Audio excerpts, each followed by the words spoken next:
Easily. I mean, even I don't even have the algorithm of Twitter down for real. I just jump on this motherfucker all the time and do what I do.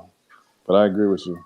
Yeah, I feel like for any sort of like social media platform, like the outlook doesn't really seem like promising, you know what I'm saying? Like even for Instagram, like someone made the point like their engagement, like even though they got like a high following and stuff, it's down. And Twitter, even though like I feel it's better, I don't feel like it's like outlook is like as good as it like should be, you know, with all what Elon's doing.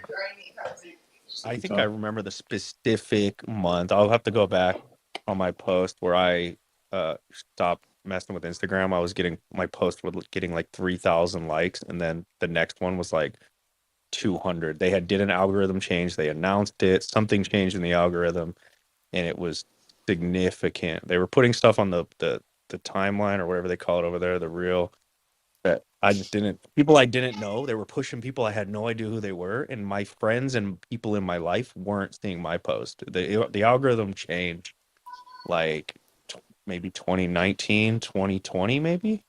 You guys Yeah, I remember this remember that. algorithm change? I remember that. I was like, yeah, dude. I think it was around then, and then also it's like, you know, it felt like Instagram like used to be like a place where like you can just share your photos with your friends, right? Like it was pretty simple that way. But as time progressed, even though like for businesses this is a good thing, like you know, influencer marketing is what something you know they're really starting to like focus on. They started pushing like the business side of it, like for content creators and stuff. And I don't necessarily have a problem with that, but I feel like they like really overshadowed like the social aspect of what it, like it originally meant to be, which was just to share photos with your friends and stuff like that.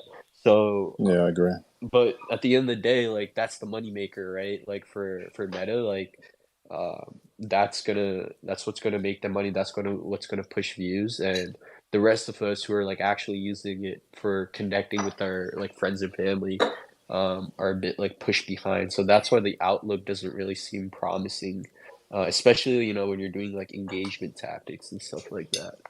That's a fact. You know what? This it's good that you verbalize that because that's exactly how I was using it. Just for real, just pictures and content, just for the people that I followed. I didn't really start trying to jump into that algorithm game until I moved out to LA because I realized how much people use it as a social currency out here.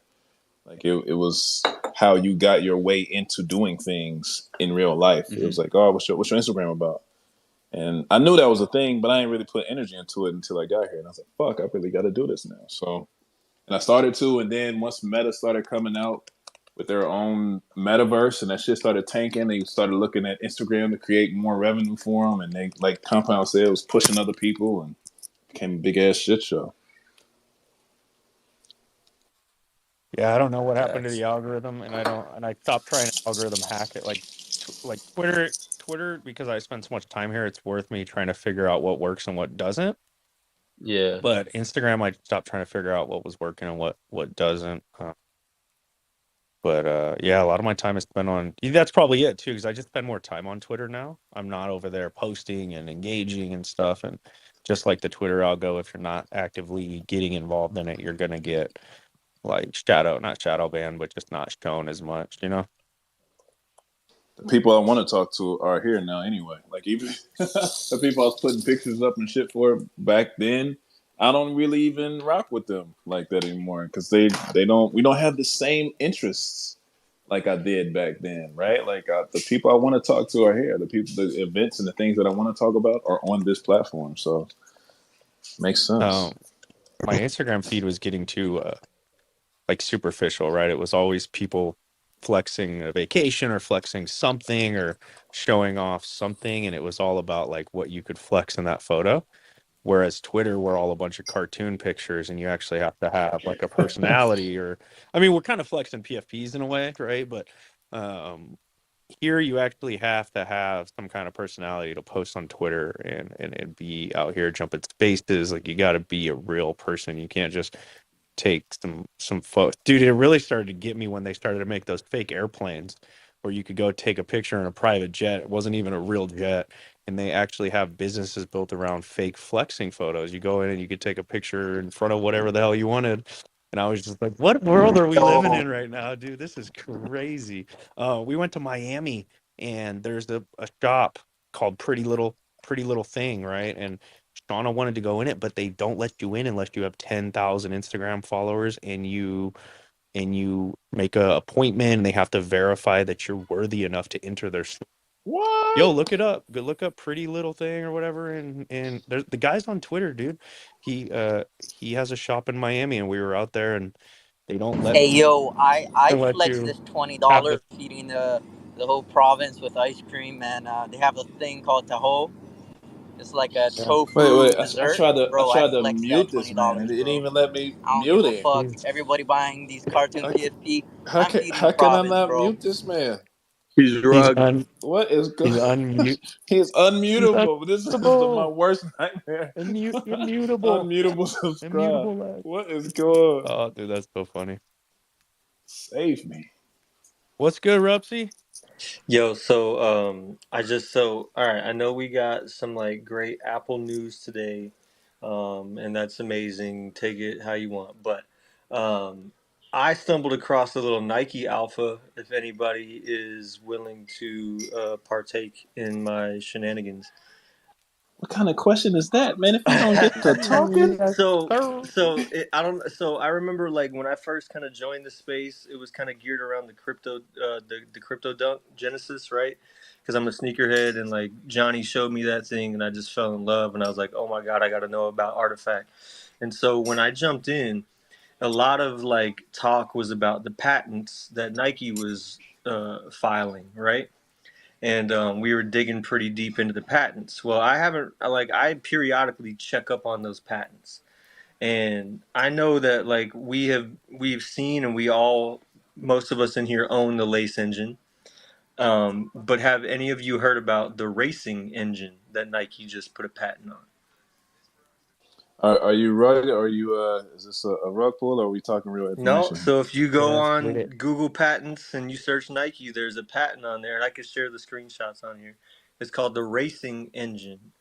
And I was like, well, maybe there was like a typo, and it's supposed to be the lacing engine, and this is the same thing. And but they don't do typos on patents. Nike doesn't do that. They got lawyers. And as while I was reading through it, this is a new engine for what they call modular footwear. And from the looks of it, a lot like the images and the diagrams are in Japanese, and I obviously cannot read that, but if you read through the patent, and you can get through a lot of the legal like jargon, and you can kind of read in between the lines. From what it looks like, is this is an engine that is going to be in the embedded in the outsole of a shoe, to where you can swap outsoles. So it's a midsole and an outsole with an engine in it, to where you can use it on modular footwear, meaning it's footwear that is pieced together. And so the lacing engine, right? We know that that is a lacing tension engine, and you can set your tension on your laces, right? But with this other engine, you can, in theory, from what I can read, you can swap outsoles, and the engine provides tension between the upper and the outsole to keep it in place. And I don't know if this is going to be something that they're going to like, do on multiple silhouettes, if they're going to have multiple outsoles. But if you just look at the crypto dunk itself and the outsole that's on that, if you pay attention to the actual model, you'll notice that the original dunk outsole is still there, and the crypto dunk outsole is placed around it. So I'm just thinking that this is another step forward to making the crypto dunk a reality. I don't know how they're going to use it. I'm not sure. I could be completely wrong. I might be 100% wrong. Maybe I'm speaking out of my ass. But I read through it for a couple days. I'm trying to figure it out. And all I can come up with is this is a device that allows you to swap outsoles. So take that how you will.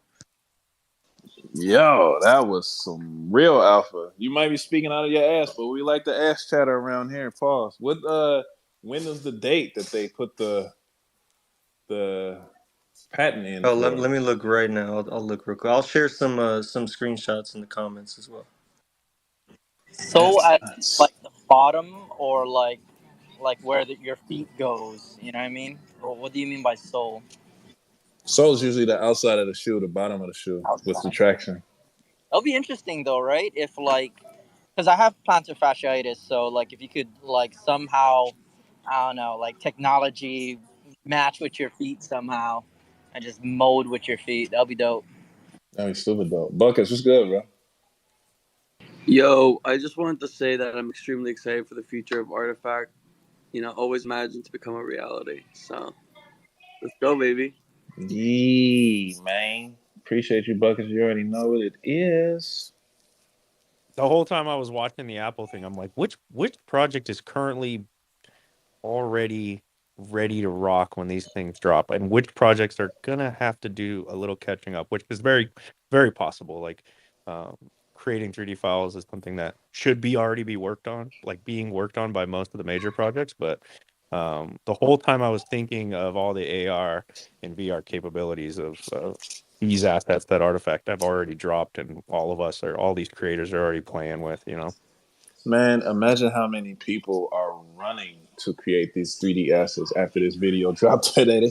Get this shit together right now. Yeah, it looks like the patent was published April 11th of this year, so just less than a month ago. Ooh, that's It's in the real. comments. I posted a couple screenshots in the comments. That's fairly new.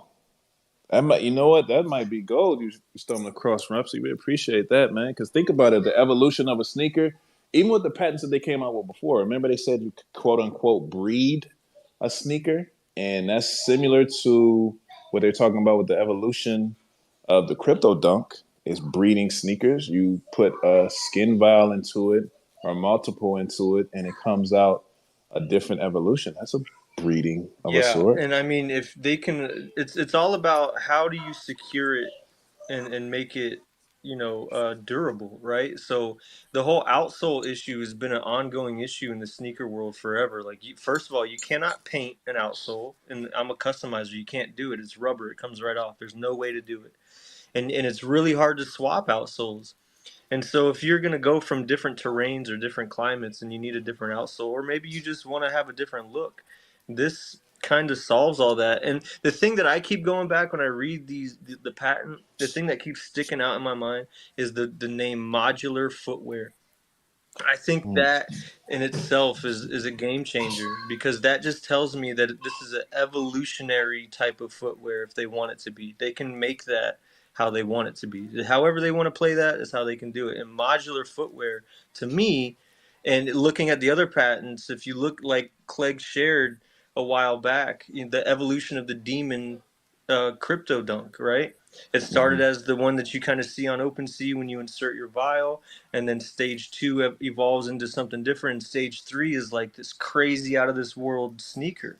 Well, maybe this is the start of that. Maybe there's somebody in Japan that has some really good ideas, and like he's listening. Mm. That's crazy, dog. So I'm rocking my sneakers, to go play pickup with the homies. I unclick that after I'm done with that to go walk, to the movies with Dre to see Spider-Verse. Hey, I got a rugby practice after Spider-Verse. I click in my cleats to the same shoes, and just going throughout my day, just clicking in my modulars on the bottom.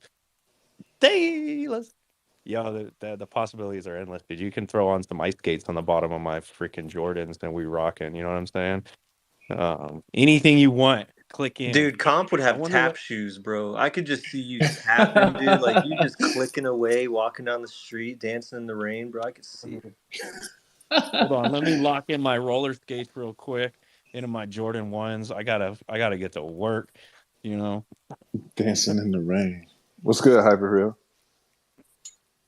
Yeah, I want to talk about the patent. I thought that was super interesting. The idea of modular shoes. Nike's just known for like innovating shit, bro. Like, I think have you seen that slip-on shit which they did like without like laces and stuff like which they did where it's like the shoe like folds upwards and you put your foot in Yeah, and like locks in. Yeah, yeah. that shit was sick. For like just like accessibility standpoints, like that was dope. And then like you look at this, like for modular stuff, right? And I think Compound kind of touched on this, is like you can like do shit like for whatever, like you're playing basketball, and then afterwards you go ahead and then you do something more casual, like you flip that out into something else. I'm kind of curious to see like, well, like companies, like they file for patents like all the time, and sometimes they don't like act on it, but like it'd be really cool to see like, okay, like if they filed this patent and they had like intention of releasing this to like mass market, like how would that look? And I hope it like comes out, but that is serious alpha for like the Nike game. um yeah, and then I wanted to touch on something which Compound said earlier about the headsets for the VR, the Apple headsets. And that was the thing there. That was one thing which I didn't like about the presentation, was like the lack of clarity on 3D content creation for like creators. Like I know they mentioned like Unity development, but for projects like ours, especially like in the 3D realm, like we want to be able to like create like our own experiences on there, right? And Apple's kind of like famous for having like a closed ecosystem and not really being the most like friendly when it comes to like decentralized like creativity. So, and you see like the technological capabilities which that has. And so I was kind of surprised, like, yeah, they showed like 3D shit like going all around. But like, as a creator, if you want to use like your avatars, especially like something from like Artifact, which is like ready to go, usable avatars, like what's what's the maximum you can push that towards? And in the event, I hope to see like more like content creation tools, because it felt like there were a lot more widgets which were tied to the ecosystem than more like content creation tools. Didn't they go into that more in the later part of the showcase? I know they like an hour after they did the main introduction of it all. Yeah, there was a. I didn't get to watch it yet, but from what I understand, is that later show was focused around the development. That was where like stick around next and this afternoon. We're going to go in deep into the development Oh side of shit. things. There's a whole nother part of it that I haven't watched yet. I'm going to probably watch it tonight. Maybe we can stream it in the Discord and Bad Take or something.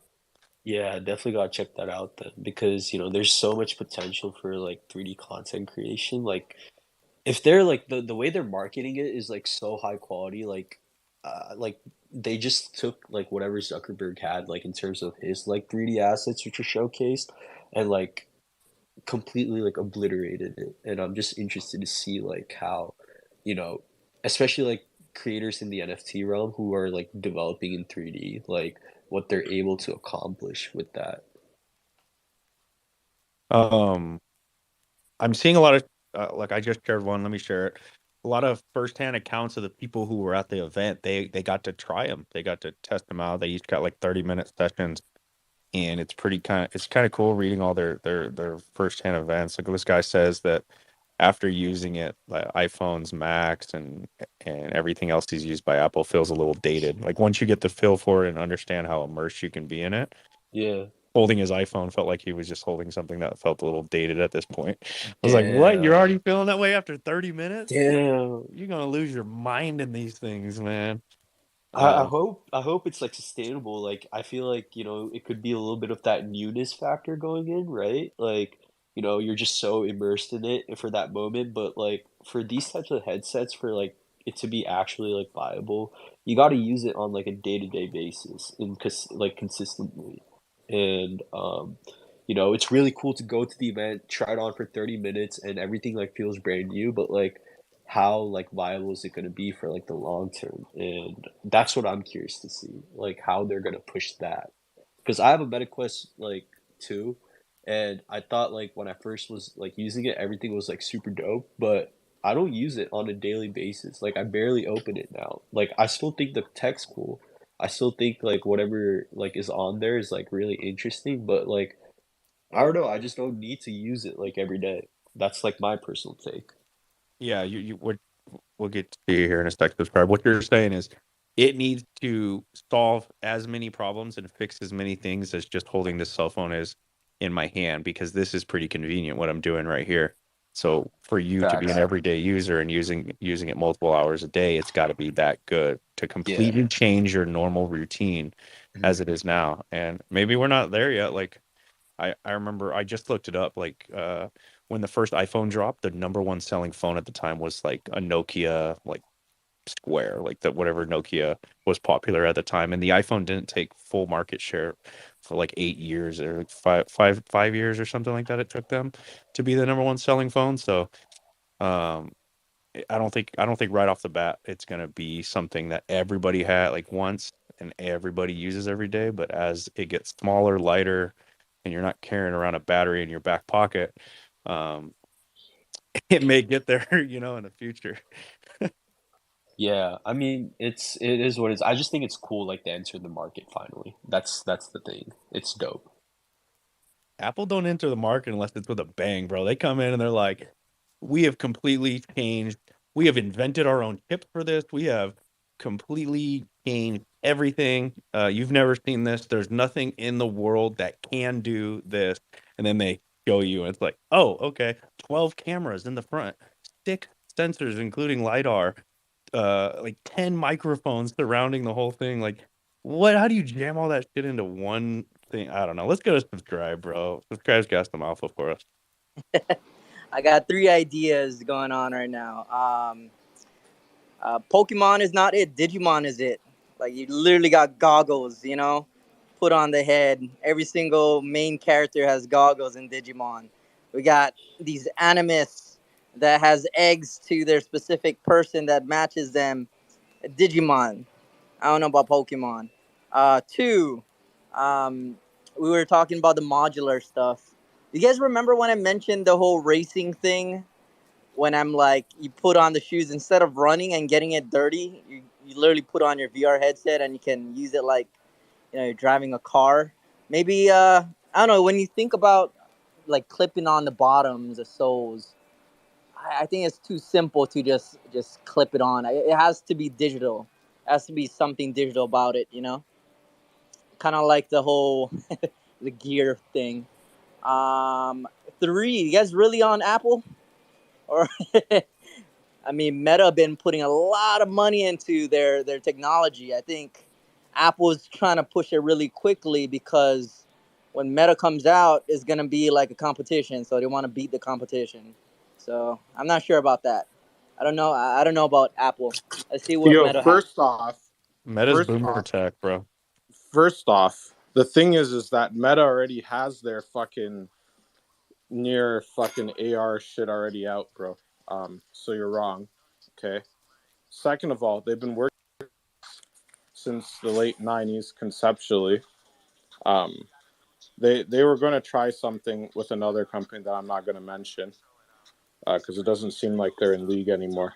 And third, did you read the website, or is this another case of Web3 gone rogue and people are just making assumptions? I need to know. What's the alpha, Kuro? Sounds like you got the alpha.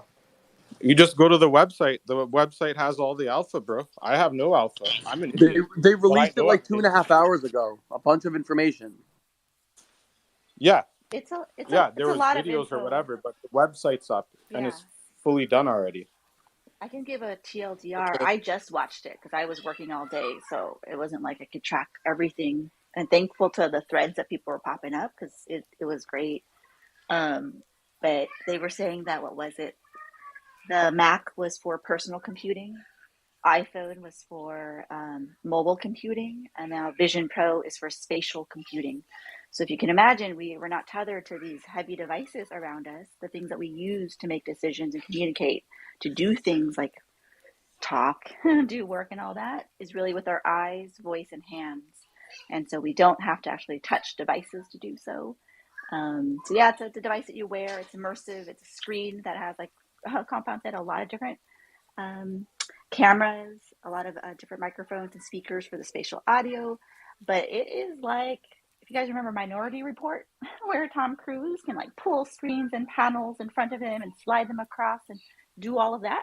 We're getting to Minority Report levels, which we probably should watch the movie because there's downfalls to humanity with all of that technology. Um, So there's use case in terms of just, we don't need to go to the movies anymore to watch a movie together per se. You can all watch it together wearing the Vision Pro. That's like one use case. Another use case is at work, me working by myself. I don't have to face inward towards my wall where my desk is anymore. I can turn the other way and face the room, because the space of the room is where I can pull up my screens and apps and put them in a panoramic style around me to work, and I can expand my screens and gesture to open apps, close apps, do those things. Um, Meetings, of course, FaceTime, those kinds of things, where the spatial audio is pegged to the tile of the people that you put on your space. So the voice distancing and all that, it acts and feels as if you are talking in the same room, which is incredible. We're bending space, maybe time, a little bit with this technology, which is really cool. It's also creepy scary because it's tracking your eyes and decision making. And I think the post that Compound had shared was about the neural technology, about real-time feedback on how you are behaving and controlling the screens, the apps, doing the commands, and that's instant feedback into their learning models as to how to improve the user experience. Because in the end, user experience is all about being super sticky for high user adoption for all of the business that it's going to drive, right? So in terms of, Google made its way into the marketplace and was such a leader because it captured the eyeballs. So in terms of advertising and commerce and all that, it's a whole nother like ball game in terms of like the data that they're going to get, and then the data that they're going to be able to sell to then better position products and ads to us in this particular world. We're going to see such extremes in terms of like technology and innovation, but in terms of experiences too, in terms of like what we opt in by putting this on, it's kind of crazy. There's data privacy. There's so many things. But I have a personal use case. Like my dad is, his memory is not so great, like short-term memory. And some of that is because he gets confused in terms of certain environments. But if he has the Vision Pro and I can craft for him kind of his safe space with certain reminders and certain things, I live only like a few blocks from them. But in this way, it's almost like I can curate and be with him in certain ways.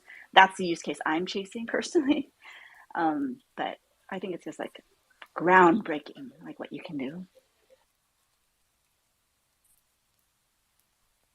Yeah, I'm over here trying to imagine all. So one of the big ones that I when they put the 3D models on the desk, right? The guy was in his workplace. The 3D models were able to pop up on his desk, and they were able to review and kind of work on them. Seeing the Disney, oh man, seeing Disney jump in it, and just imagining the type of movies that now can be created in the first person. Like you can potentially pick a character to follow around in a first person throughout a movie.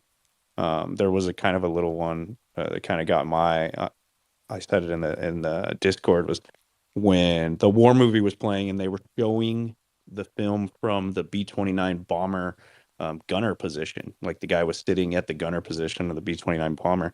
So the entertainment in itself can completely be changed when you can set yourself immersively into the first person. And the same thing, people have already used the MetaQuest to watch sports, like courtside and maybe in the 50-yard, like good seats at a football game. But with Apple and Disney working together, Disney owns ESPN, I believe. It's part of the Disney umbrella and all of that. So the partnership right there was pretty crazy, just on an entertainment standpoint too. There's just so much that you can do. It does, like you said, Rose. It kind of replaces, if it is comfortable, and if it is something like Hyperreal said, if it's comfortable and it's something that I want to wear more than one time every couple weeks, it can replace computer monitors, the TV. It can replace expensive computer, right? Like it can do a lot of those. It can be a second monitor for my Mac, like my MacBook here. The guy was using a second monitor in his headset. Yeah, for sure. I was gonna say, like in terms of the health wise too, like I totally personally feel like I'm so tethered to my laptop and devices, and having the quiet spot to be able to do the phone call and to do work like all the time. And I'm like, oh, this, if it does work out and it is picked up in the workplace, that was Meta's big play when I was at Google. That was their pitch for the Quest Pro, was to figure out how to unlock meeting work productivity, if you will. It's just practical. It wasn't fun. Like you got to get people to use it because they really want to, and then the work part I think comes secondhand in a way. But I'm glad you mentioned Disney. I remember their tagline when they were on the stage was that what was it? Bring Disney World into your world. And I have kids, and I'm like, oh man, we're gonna be lost in Disneyland at home for real, which would be kind of cool. But I'm hoping that real experiences on that other extreme becomes this other thriving industry because people will be so immersed in Vision Pro that I'm hoping that the value of actually breathing fresh air, experiencing the thrill of a ride is still going to be there. Um, yeah, there's going to be such extremes, which makes me a little nervous. Well, what if all right, let's go. We're gonna speculate before we go to hyper. Let's say one speculation. Rupsy brought up the patent with Nike, right? So what if you could take your shoes, you click into a sole that actually has the motion tracking and can connect to your Vision Pro, and now it can actually track your steps or your walk or your movement in a way, right? Maybe that's to come. Or what the hell do I need shoes for anymore if I'm stuck in Vision Pro sitting on the couch 24 hours a day? I pop up the spaces in my headset. I'm in Disney World. I'm playing games. Who needs shoes? I'm not going outside. Can Vision Pro help me finish my landscaping at my house? I don't know. Maybe. Hyper Real, what's up, bro? Yo, yeah, I think, something which I was just thinking about was like how much Nike and Apple have like collaborated in the past too. Like when you brought up like the Disney collaboration, because like that was pretty dope. Like I like from an entertainment standpoint, like Disney owns like so many certain like sub companies like in that area. It's not just like your Disney characters. Like when it comes to sports too, like I can see the headset like revolutionizing sports. But back to like Nike and Apple, like you've seen like they have like products which they've like closely collaborated on. And I'm personally kind of interested to see like how like with this sort of technology, like what's that next step going into it. Like with Nike, what's the main issue which I see at the moment is because Nike's like a more active brand. This headset doesn't really scream like activewear to me at the moment. But maybe the second or third gen when like it's lighter and like you can actually like use it for like maybe workouts and stuff. Like damn, like that's just gonna be like revolutionary, like for any sort of like tracking, like for biometrics and stuff. And Nike's like super dope with that. And like connecting it with your footwear too, like what's that possibility going to be like? What's what's that angle? If it's going to be something modular too, like what if that modular stuff were to connect to your like headset and give you like stats on something? I don't know. Possibilities are endless. Yeah, dude. I'm actually kind of upset that it's not coming out sooner. Like, don't show me this kind of hype reel and then make me wait 8 months. Like, where'd they take that from? The Artifact playbook? Like, come on, man. I mean, I could wait 8 months for some Artifact gear, but I'm trying to I'm a FOMO buyer. You know what I'm saying, Dre Mill? Like, I max mint when the FOMO hits hard. 8 months from now, I don't know, man. Right now, I'd probably drop $3,500 because I'm all hyped up. You give me a few days to sleep on it, it's a different story. Uh, See, Comp. I'm a opposite. I'm the last shot. Wait till the end of the game. 3 seconds left. I'm gonna pull up. That's me. Get me all hyped up. Throw some pretty videos at me. Have some personal accounts with some cool videos, and I'm max minting. I actually am glad they're giving me 8 months to think about this and save money. I didn't get a remote suitcase, you know. Maybe I'll get one of these. Oh, I'm getting a remote. I got one. I don't Did you care get what one? I have to sell. Yeah. I'm Let's buying fucking go, remote. bro. Yo, I have a feeling they're gonna by before the end of the month they're gonna ship those things out. They said summer. I think this time they learned about saying when they're gonna deliver stuff, they're not ready to deliver. I think they've been listening to the community. I think they play back these spaces every single meeting. That's what I think is really going on. No, Where's Anya with the I think they're notes? conscious of everything now Anya because takes things notes. have changed so quickly. Dude, I mean, they're all the same size suitcase. They're not like sneakers, right? They're all different sizes. They need to be manufactured. So I could see these shipping sooner than maybe the CIRLs. They did say the summer though, right? No, but Benoit put out a tweet earlier today that said something like not too late after summer, something like that. But Rose, go ahead. I jumped in front of you. You were saying something. I'm going to double back on you.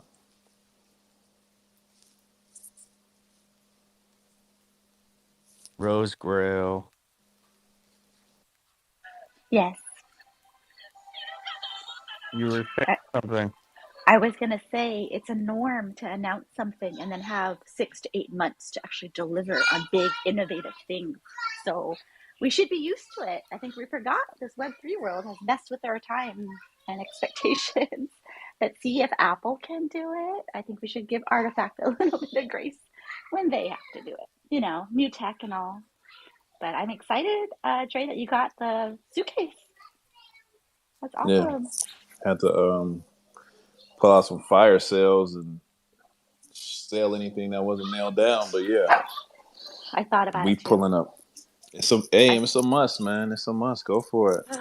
I'm like, sell animus, sell some space pods, sell something, and buy back later. Exactly. That's exactly what I did. For real. Mm-hmm. Sold some physical, sold some digital, sold Cram a hoodie.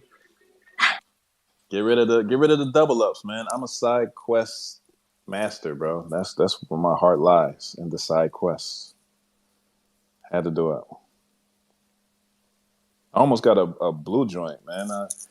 If I would have waited for my offer to be accepted and go after a blue one, I would have grabbed a blue one, but ended up getting a yellow one.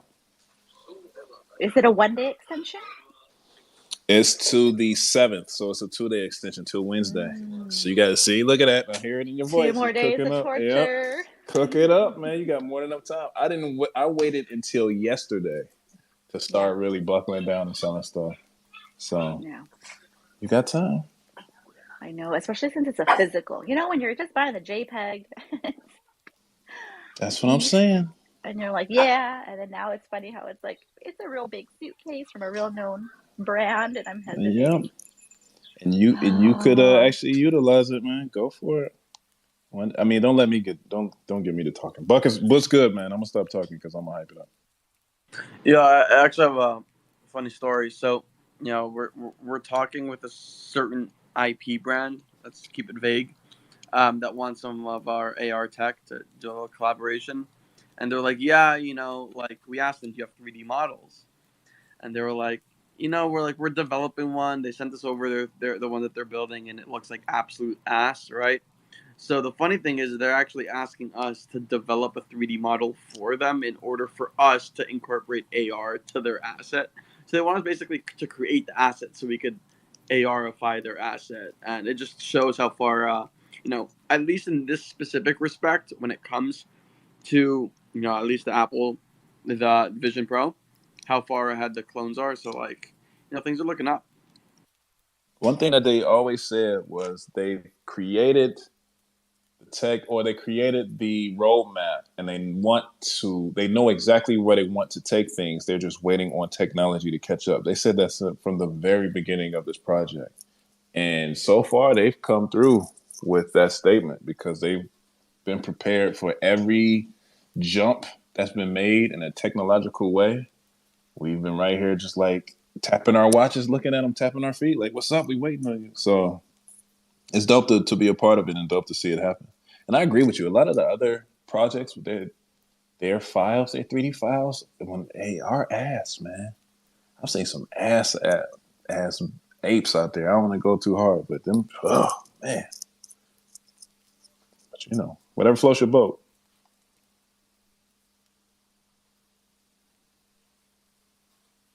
You got the homie, I always get nervous about adding people up here, but Compound's not here to stop me, so I'm... Oh no, who is it? I have no idea. His name is Bill. What's up, Click? Let's say hi to Click first.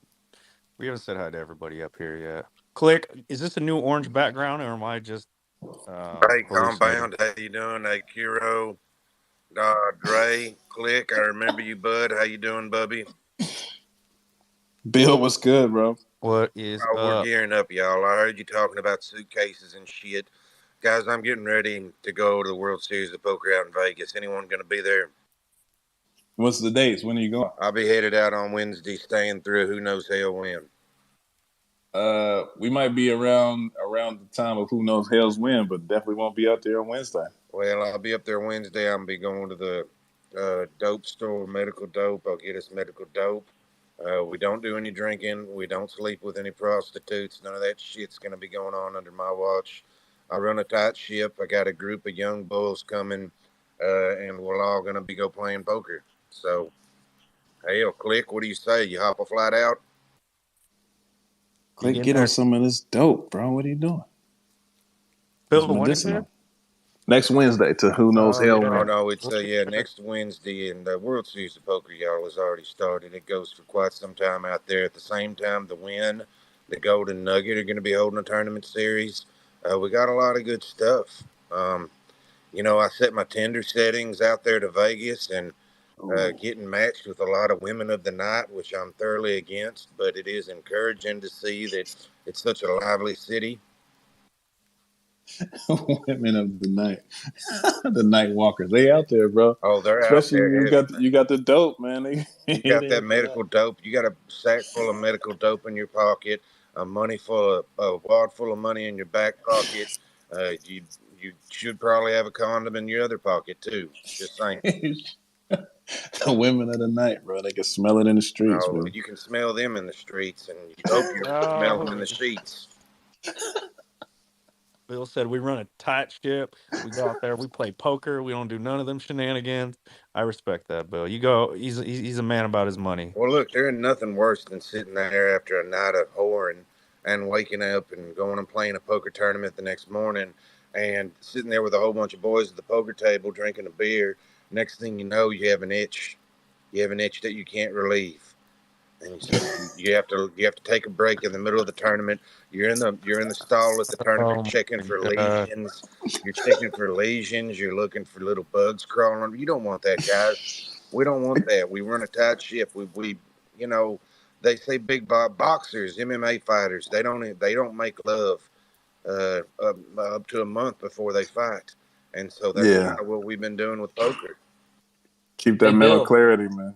hey Bill, has that ever happened to you? You know what you just described? Because that was like super specific. I No, like we that don't Not you need very no you, big deal. details. It you We was. shouldn't don't have need no looped him in. details. You shouldn't have looped him in with that one. I can't Yeah. relate, man. I'll just take your word for it, Bill. It's all good. Yeah. No, this is the deal, and I've never gotten any sort of sexually transmitted pest or disease, but I will say it was 2007. I just gotten my vasectomy. I was meeting up with this lady Vanessa I knew out in L.A., and we were at the airport Hilton, and one thing led to another. We were at the airport bar, and this Mexican barback kid started asking us if we wanted dental dust, and I said, I'm not a big fan of dental dust, but my lady friend here loves it. So he brings her a bag of it. We go back to the room. She does the dust and starts riding me like an overzealous cowboy. All right, Bill. Bro, we're up here talking about shit going on in the space, and you bring up some crazy topics. Can you reel it back in? Tell us what you think about Apple's new Vision Pro. This ain't the place to be here talking sex stories. I'm sorry you got led into this one. We run a tight ship, Bill. We No run a gentle tight My dust. ship, bad, my Bill. We bad, got y'all. I we just got wanted to. women in the space and on stage. Like, let's I keep it. understand, and I want to inform everyone about the dangers of guys. You don't think you can break your penis, and you can. I'm gonna leave it at that. But it's an injury that'll last, and you ain't. Just think about pogo sticking on. Had the booty. Damn, Bill. I ain't want to have to do that to you, brother, but it happens. Look, man, I Hey, don't, I Stefan. don't know Bill, but I need to know Bill. No, Me you and don't Bill even. drink a beer and hang out, man. That Oh, that guy bro. got That was crazy. That was holy What time mother. is it on the east? Uh, is it like 1 a.m. or 10:53, bro. something over there? It's not even that late. It's Yeah, I know Bill. 10:53. Bill's not usually he doesn't usually say stuff like that. So I'm Bill, we definitely could play poker anytime you want, man. Anytime you want, bud. We could play some poker. My man said he don't drink, but he just always juiced on that medicinal dope. I'm gonna drop Bill a follow. Go That was for it, fun. man. Bill's a cool guy. Oh, he came back. Sometimes people get stoned. They He's like say the country version wild of the things. dude. You know what I mean? That's like the Bill Lebowski right there, bud. Oh man, Bill's interesting, very interesting human being. I like Bill. my I man, just my man like said. that line of to be candid. I can't talk about that stuff. I had no experience with it, so I keep to myself usually. So I don't really interact with people that often. I'm not fond of people. Oh man, that was funny. Vince, what's good, bro? It's been a long time. What's good, man? What's up? What's up? I don't even know. You don't even sound the same, Vince. It's been a long. It's been about 2 cycles since the last time I was up here, so Has it been 2 cycles? depending on how you look at things. Damn. Vince is still hilarious. At least he has that going, but he does sound different. I know, man. Maybe it's the mic or something. Maybe. You sound like a Darth Vader. Like you got your Sith going. Are you talking through the Apple Vision Pros? Is that what this is? Yeah, I got You get them early access. That's release? right. Through Artifact, actually. So I got them. I'm about to test my move to earn capabilities while I forge some crypto kicks. It's been good, bro. It's been a long time. 2 cycles is a long time. I mean, dude, we go through a cycle like every other month, so next week it'll be 4 cycles, right? Do we get the Apple Vision Pro first or the Air Force Ones? They're not really comparable in terms of price, right? I mean, for 3K, No. like. Ones get delivered first. I don't know. Is there an ETA on the headsets? They are comparable in price. If you have the December. Murakami drips, Yeah. the Yeah, Murakami drips cost more. These are like 1.45 1.45. ETH or something. Did you grab some, Vince? Which ones? The headset or the shoes? The shoes. I mean, I had 2 pairs, and then I sold them to buy clone, and then I sold my clone. So it's like yes and no. Nice. I feel you, bro. Well, welcome back, man. It's been too long. What's been going on in the bad take streets? I see a lot of NFT inspect stuff. Lots of interesting things popping off on the timeline. Man, so much. You know how it is. Every day is like a week. Every week is like a month. Every month is like a year. So I don't even know what's been going on. It's been overlapping. What happened yesterday? Yesterday was Sunday. I can't even tell you, man. My timeline is all jumbled up. I don't know. Shadow, what's good? Maybe Shadow can inform us of what's been happening. Oh, what do you mean with the Vision Pro? Just anything. What's on your mind? Anything you got to say? The last 30 minutes was everything I've been waiting for the past like 2 years, man. So, and I would pay $8,000 for that shit, but 3,500, that's 1.9 ETH, I think has been going around. That ain't nothing, man. But I hope here real soon, I hope people start to realize the value of 3D assets, because in that demonstration, they talked about how you can scan 3D items with the headset, display it in 3D, move it around. It's able to fully display 3D. And, we're some Disney fanatics over here too. So that whole Disney segment was just the cake on top, man. But I mean, cream on top. But yeah, man, it was amazing, bro. I'm a little disappointed that, normally with Apple, it's they announce it, then like pre-orders or that weekend or that, whatever. But you know what? These things are going to be getting in people's hands right around the next bull run. So, hey, they got between now and then to figure out the secret recipe. That's all I'm going to say. If you ain't got a 3D file, man, I don't know what to tell you. No, it's definitely I gonna be guess. different. We gonna see. I mean, Go ahead, like the Vince. best part of all this is like the fact that these are AR and not VR. Like AR is that sort of in between for like fully immersive experience. And obviously, like there have been a lot of teams I've been building for AR over the past like 3, 4, 5 years. I think this is probably their moment to break out and really, have their tools and their platforms beyond something that Apple's building, and get that exposure that they otherwise don't have right now, because they're very, very limited channels. Like what's the biggest AR platform right now? It's like it is or was Snapchat, and Instagram I think was trying to do it for a little bit, but still like they're very disjointed and the experience is not, it's not the best, right? It's a very good proof of concept, but having these blend the two through like the small demo that I saw, I think is a really interesting step in the right direction towards creating these immersive experiences that aren't as that don't have as much friction as like the Oculus headsets do, right? Like I have one of my own, like I don't use it. It's very like binary, right? Whereas here, like you're able to operate within shades of gray that I think are super accessible for people who don't really know too much about the technology or are still like kind of scared about it, which is a really cool thing to see. I agree. I have a Oculus. I've probably used it twice. For real. Wait, so same.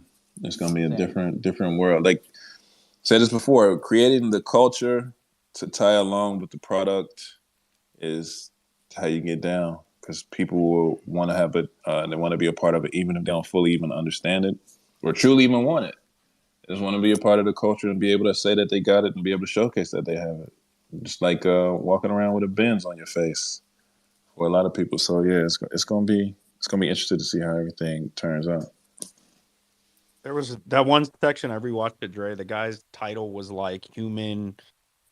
I don't know, human engineering. I don't know, something along the lines. But his whole job is to make sure that it runs smoothly with human. So you have the motion sickness deal, right? So his whole job and that whole division's job is to make sure that these things don't cause motion sickness. And like Vince said, I think the AR and see-through ability is what, and then them implementing shadows and showing depth and how it all like through the goggles is super important, because motion sickness comes from your mind's inability to see depth and shadows, and it gets you all out of whack. So I think these ones might be a little bit better for you, Dre.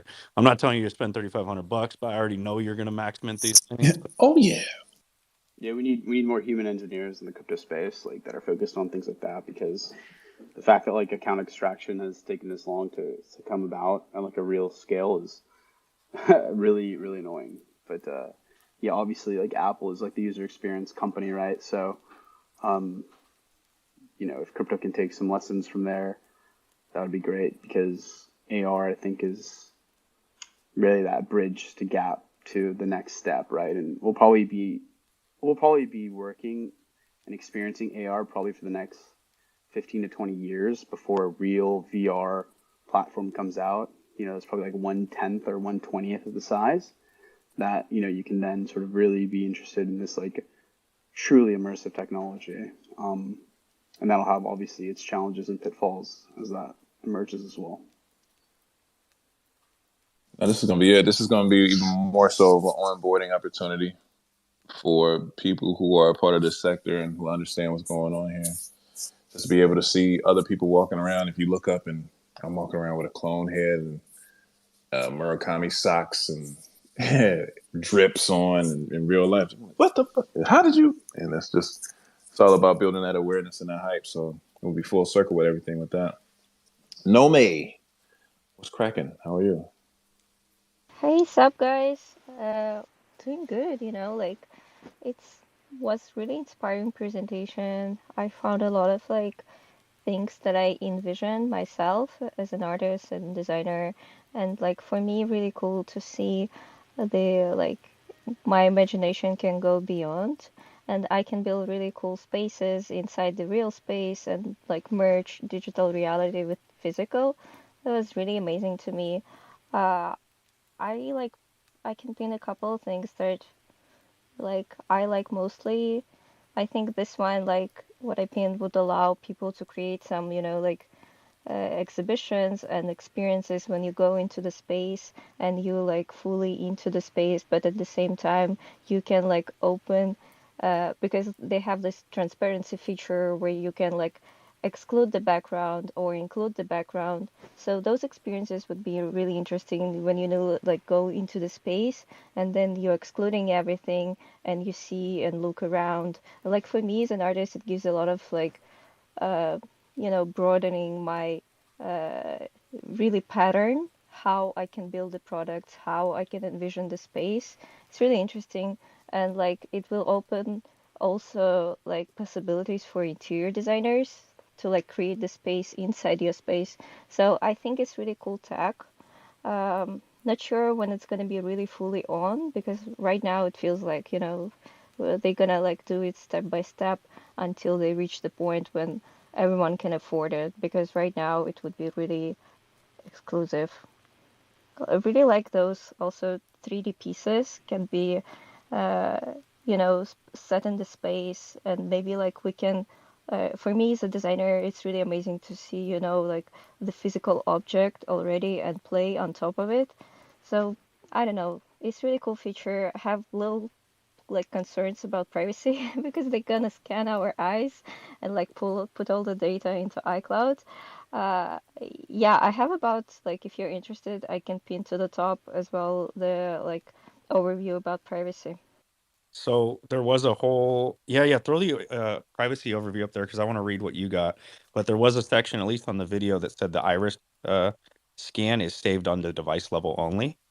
So your device is unique to your iris scan, and it doesn't go into cloud, and it's not given to any apps.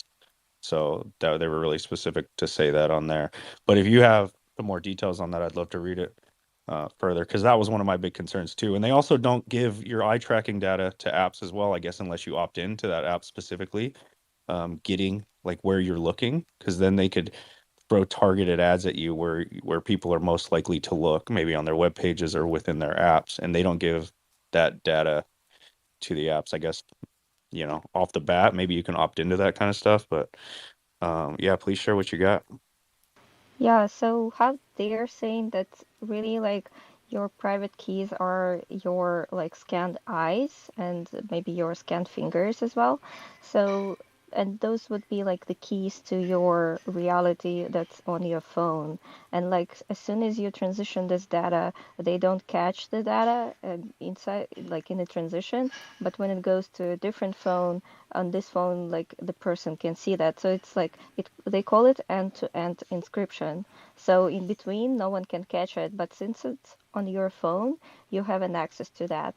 And also like they are mentioning they are really like tricky about privacy, from the one point they are saying, oh, we're gonna protect you, but from the other, like I can clearly see that like all the data would be stored on iCloud because they really promote people to store data on iCloud so that they can help with like restoring your passwords, they can help with restoring your information. So basically like if you trust Apple, then like they gonna have your data, but otherwise like other participants what they showed even like on the phone, did you see this feature when you connect your phones close to each other and you can share the contacts and like you can allow like your device to share contacts or not. But basically like it's really interesting topic, and like for me, I personally want to divide my entertainment life, the one's life that I'm sharing with Apple, and my life that I'm not sharing, because like my crypto life should be not at the same device as my entertainment life with those goggles and with those like experiences. So that's just my point of view. Did you, by chance, did you read anywhere where it said that they save the iris data on anywhere else than the device level? Because that was specifically where they said it was saved, and it wouldn't go to iCloud. In the same way as every time I set up a new iPhone, when it had the fingerprint scanning, I had to redo my fingerprint scanning on each device I set up, right? I have an iCloud password, but each device saved my fingerprint individually on that device. If you have, yeah, if you did read where it showed that the iris data goes to the iCloud or goes anywhere outside of the device level, um, it would be interesting to kind of dive into that. Yeah, so basically they say if it's on iCloud, I'm I put like some like you see two screenshots. One says passkeys, and it says like your Apple devices through iCloud keychains. So what they're saying is that your key storage would be on iCloud, and iCloud is already a cloud. So you're giving your information to the internet. And like iCloud, if it's protected by Apple, then it's amazing. If iCloud can be hacked somehow, then your data is leaking. So, and also we should trust Apple if they are giving our data someone or not giving, because like they're saying that everyone is on your device, and on one sentences they're saying Apple doesn't have the access to that. But on the other hand, I see clearly that they say that everything is stored on iCloud. That is basically Apple. So it's really controversial to me. I still don't make my mind Well, about like what are they saying actually. well, passkeys specifically is an iOS app where you would save your passwords to Twitter. Like I have all my Twitter passkeys, and I save certain things in passkeys, and you access that through your device password or your Face ID. But from what I know, Face ID specifically is also saved on the device. So on your other, like if I were to access it on my Mac, I'd have a password on my Mac to it. But you add all the passkeys to that app specifically. Um, yeah, I'm not gonna be a big fan if the iris data is uploaded online and given to other people. Like we just talked about this just recently with was it WorldCoin or whatever? ChatGPT, OpenAI is launching WorldCoin and they're trading cryptocurrency for iris data. Um, Clearly this is moving forward in the future. This is gonna be the way that people are individually tracked. I guess it's just as unique or more unique as fingerprints. So um, everybody's racing to collect that iris data. It seems like not good, dude. Everybody was Not like, "I'm good. not giving." Everybody was like, "I'm not giving my iris data to OpenAI, but they're gonna give it to Apple real quick." Watch. That's a Um, fact, though. I think when you think about it from that perspective, we've already given it to them. I've been opening my phone up with my face for years. So it's something about the brand of Apple that people feel comfortable utilizing this technology and not even worrying about it, not reading the disclaimers that come along with it. It's just, like I said, being comfortable with the culture of this brand. So it creates that sense of trust. So if we talking about privacy and the war on privacy, that war was lost many, many moons ago. you were in the army, bro. You got nothing left, dude. You gave everything up. You gave your fingerprint, your blood. They were putting all kinds of vaccines in you. Yeah. Yeah, me too, bro. They got everything. They were scanning my face, my eyes. They got it all. Um, I will say though, I did turn my Face ID off once. I told you guys when this guy I know was arrested and they held his phone up in front of his face, went through his whole phone, and it was his word versus the cops. The cops had any leads or information they needed, so they didn't care. I turned it off right then, and I've only been using a password since. I just didn't like the idea of my face. And then it got really weird during COVID when I was wearing a hat, a mask, and sunglasses. And it was they were the update that they pushed to iPhone. You could still log into your phone with a hat, sunglasses, and a mask on. It knew my face, and that tripped me out, dude. Like I didn't know what they were doing with that data, and knowing the amount of like control and cameras and CCTV that they got going on in like China, and they use facial recognition to give you a ticket if you jaywalk. Like I just didn't want to provide that much data to Apple specifically. Um, but I guess at this point it was too late, right, Dre? We're in too Yeah, deep. it's a wrap. It's been. I mean, I've come to grips with it quite some time. I just had a Yeah. conversation with my mom and my wife over dinner today about how, because my mom was talking about the glasses and she was like, "Oh, it's gonna go bad. Things are gonna go left." But that's how my mom is. Like she tends to focus on the possible worrisome outcomes, and I believe that there's balance to every decision. So yeah, it definitely could go bad, right? It definitely could go left. AI can come through and definitely do some nefarious things, but as far as it don't matter. Like it's a balance to it all, to be honest. Like just like it can go really, really bad, it can go really, really good. There are going to be people who are fighting on both ends of this technological battle. So I try to keep it as much, or I do. I keep it as optimistic as possible, And I make sure that, even though all of this stuff has already been implemented, my privacy is already null and void. I look to be more on the positive side of this development than anything else. And that's what I tend to focus on. And that's what I tend to push out as well. So, I'm yeah, it's too late, bro. Too late.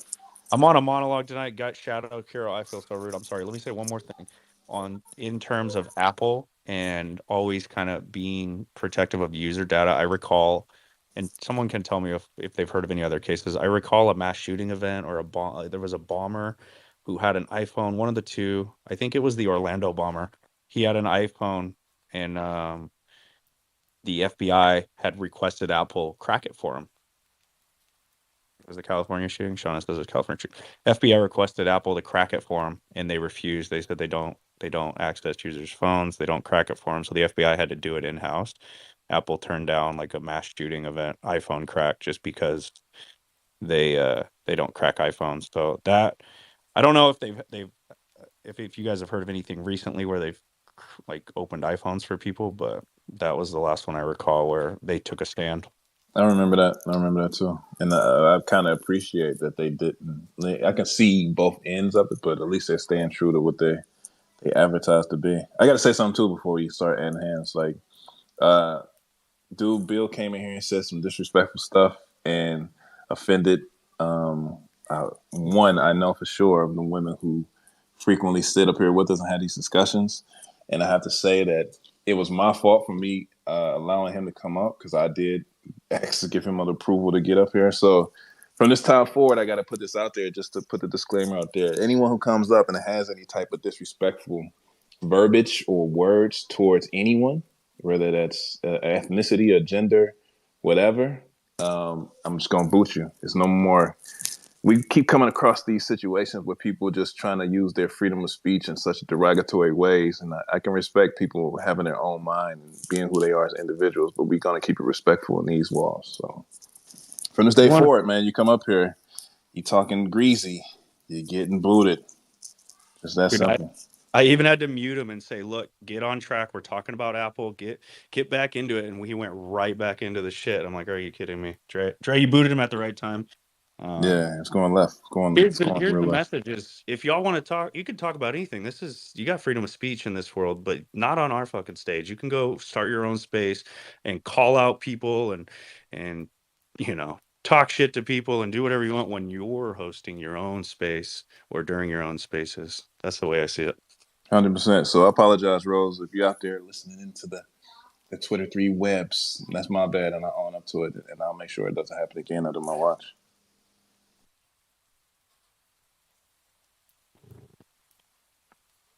Now we going to the hands. Who was up first? Was it Shadow, Kuro, Rock, Paper, Scissors? I think it was Kiro if he still wants to go. Kuro. Yeah, I was just gonna say the Ars Technica article that I commented and I took an excerpt out of kind of explains that it's the same as the usual offerings from Apple. Everything is stored on the Touch ID chipset or Face ID chipset, whatever, depending on whatever schema it is. It's not going to go to the cloud. They're not going to do that. That would open up an entire world of liabilities. And like they have the market cap of a country. So I don't think they're going to put themselves out there to risk putting their investors in a really bad position. I don't think that's even a possibility.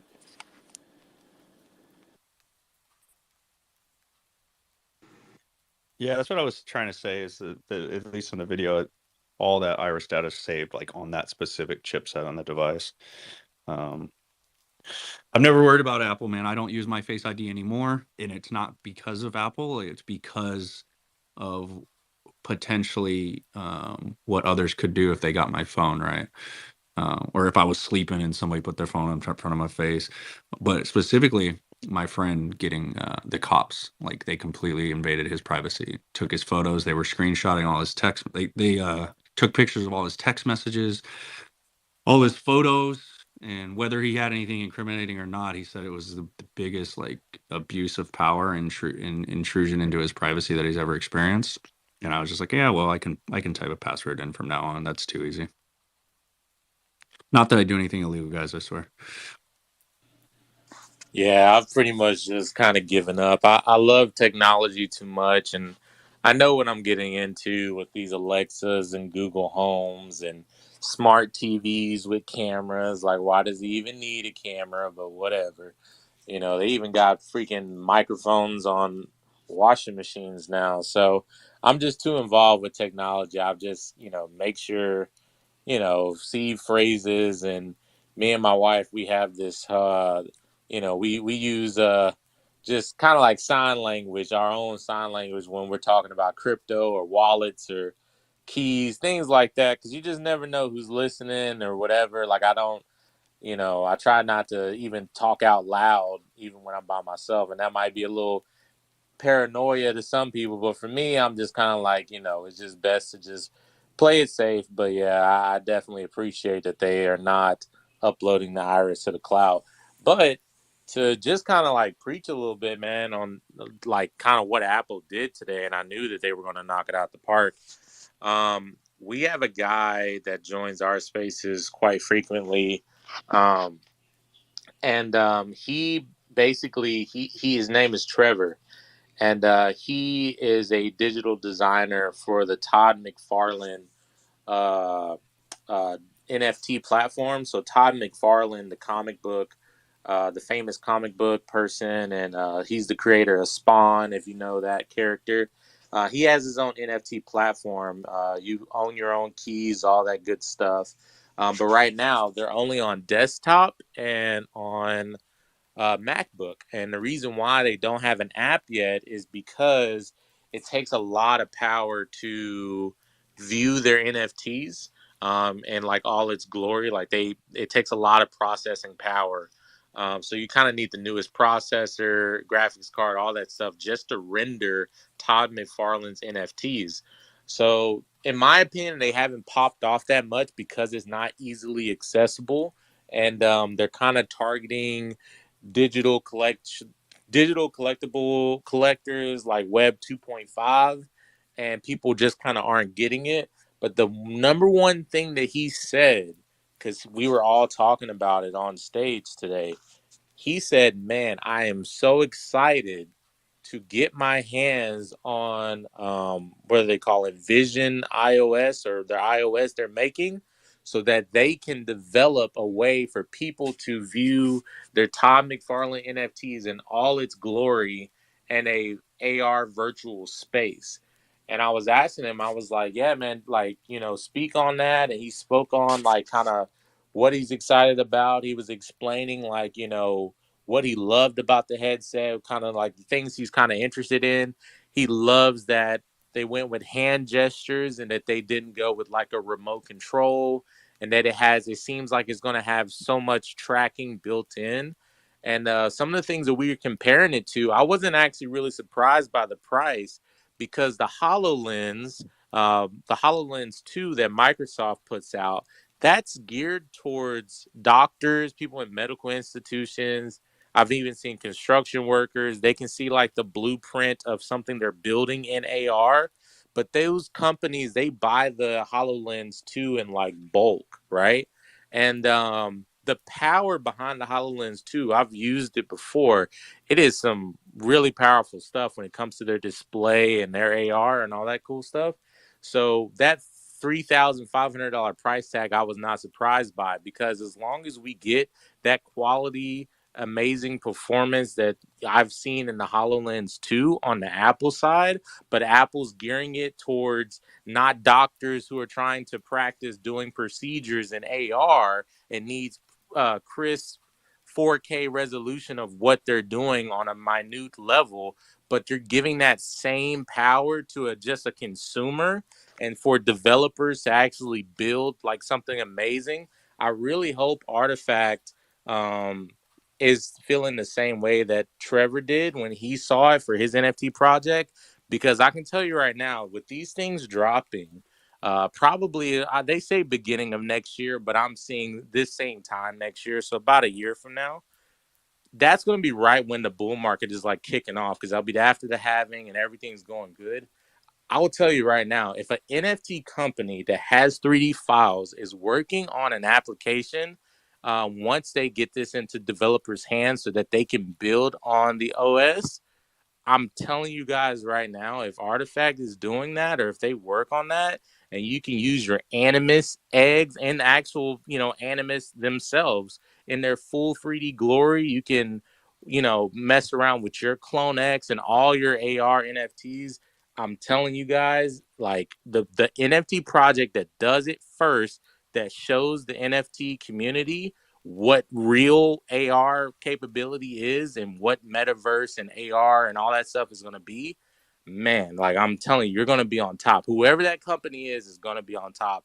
And people like Todd McFarlane, their designers are already like, I want to push our NFTs to the max, because this headset's going to be powerful enough to render in a capacity to where it will show off the amazing power of NFTs. So sorry to just preach, but I'm very geeked out about this headset. I can't wait. And I love the CloneX. I'm building up to the one that I want right now. And man, I just hope every 3D project is working towards that. I love it when you jump up here and spit these gems like this, man. Keep coming back. Keep coming with it, man. Don't ever apologize for that. We appreciate it. You're in the right place, Shadow. I'll tell you that right now. I am willing to bet that the founders of Artifact were giddy as hell, along with the whole team, watching this thing today, because everything that they've been building since the start was it was being put in place for the technology to catch up. So everything, all the foundation was being put in place with the 3D files, the AR tech, and like the vision of the future for something like Apple to come along and like give that technology and give those things that they've been building like life. So now you're in the right place, dude. I'll say it right now. There is no other project, and I'll say it confidently, that is in a better place than Artifact for the kind of technology. Dude, I forgot about the fucking pods, bro. You can walk around your own pod, bro. Holy shit, man. Yeah, perfect, man. Cyber Rayan from OnCyber already posted that it'll be ready, like everything will be ready with OnCyber on day one of those things being released. Like he posted it today. So I'll say it confidently, dude. There's Artifacts in the best position out of any project in Web3 for what's coming technology wise.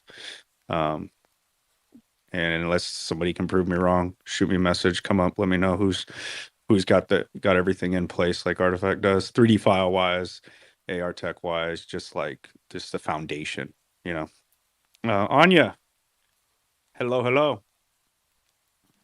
GN, GMGA, wherever you are. I see Ray. I was like, good evening. I didn't know. GE.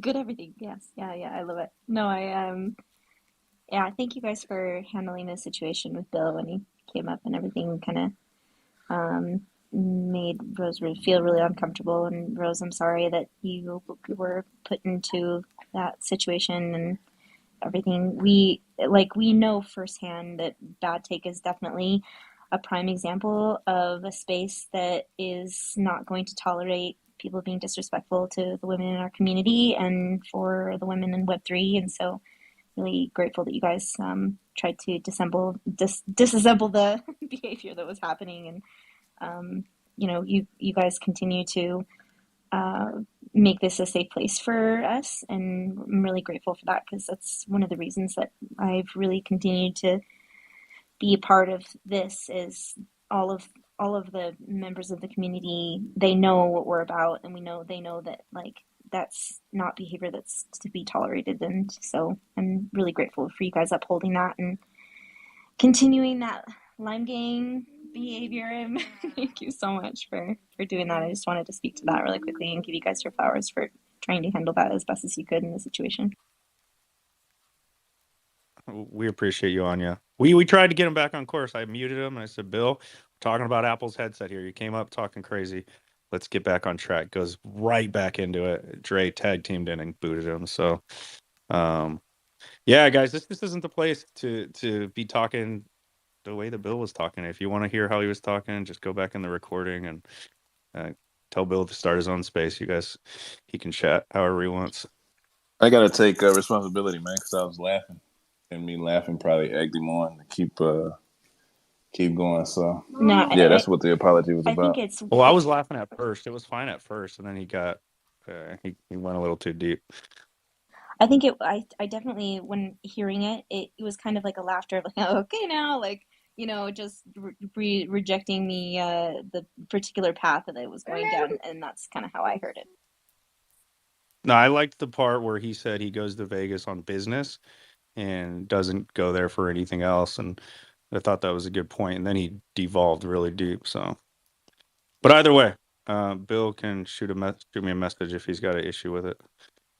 Yeah, and I just wanted to add to the conversation as well, and to say that, like, I I'm really sorry.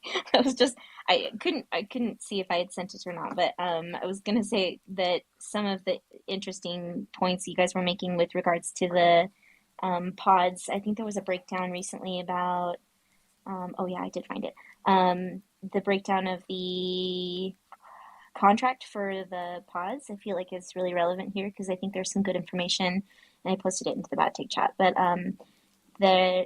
this could possibly, help some of the maybe things we didn't really know about the contract, or maybe didn't make sense at the time, that could eventually come to fruition because of, there's some gold mine pieces in there in the contract. So looking forward to that kind of maybe opening up further possibilities with all the tech announcements from Apple today, and maybe what that means for the future of the pods especially.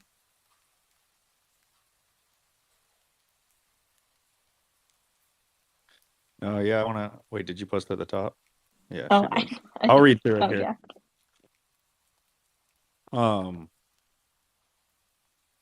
Let's go to Kira while I read through this contract. Yeah, so nobody's going to talk about the elephant in the room.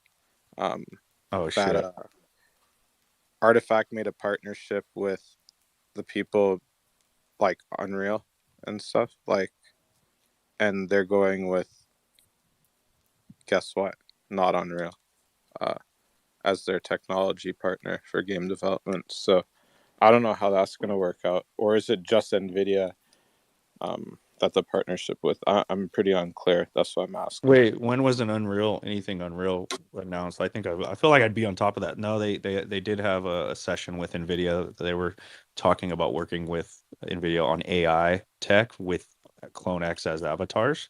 I recall that, but I don't remember an Unreal partnership announced.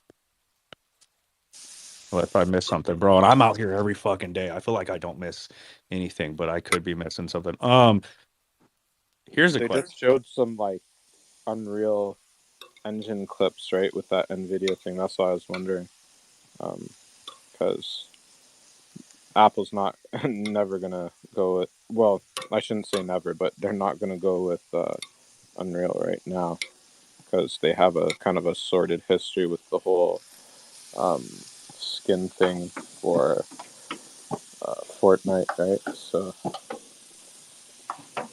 I'm just wondering. I don't know if they've made anything clear on that, but I know that when we did the experience in Twitch, that was with Unreal Engine.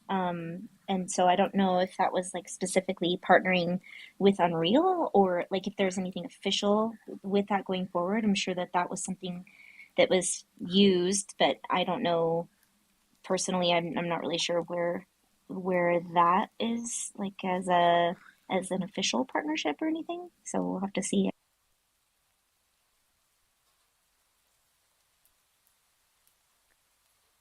Yeah, the guy from Todd McFarlane, Trevor, they use Unity Pro, I think he was saying, which he said is a more powerful version of Unity. And so, their whole thing is pushing NFTs to the absolute limit, because Todd McFarlane is he's an amazing artist, and his Spawn statues, and he has a bunch of other toy lines he does. He wants everything to be one for one to the physical envisionment that he had. So they like use the absolute hell out of Unity, and like their shadow renderings, their lighting, their details on the figuring, the NFT. Like he was like, man, I hope they use not only just Unity, but it also is able to use Unity Pro, which he's sure it will be able to. But yeah, I would actually be interested to know that as well too. But my understanding is that this year, and you guys can help me out, there is still a Artifact app coming this year. Is that still correct?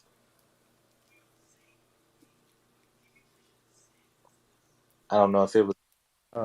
You're talking about inventory Yeah, app? that's what it was. Yeah, inventory is being worked on right now. So somebody did just send me a post about inventory being built in Unreal, and I think it's pretty.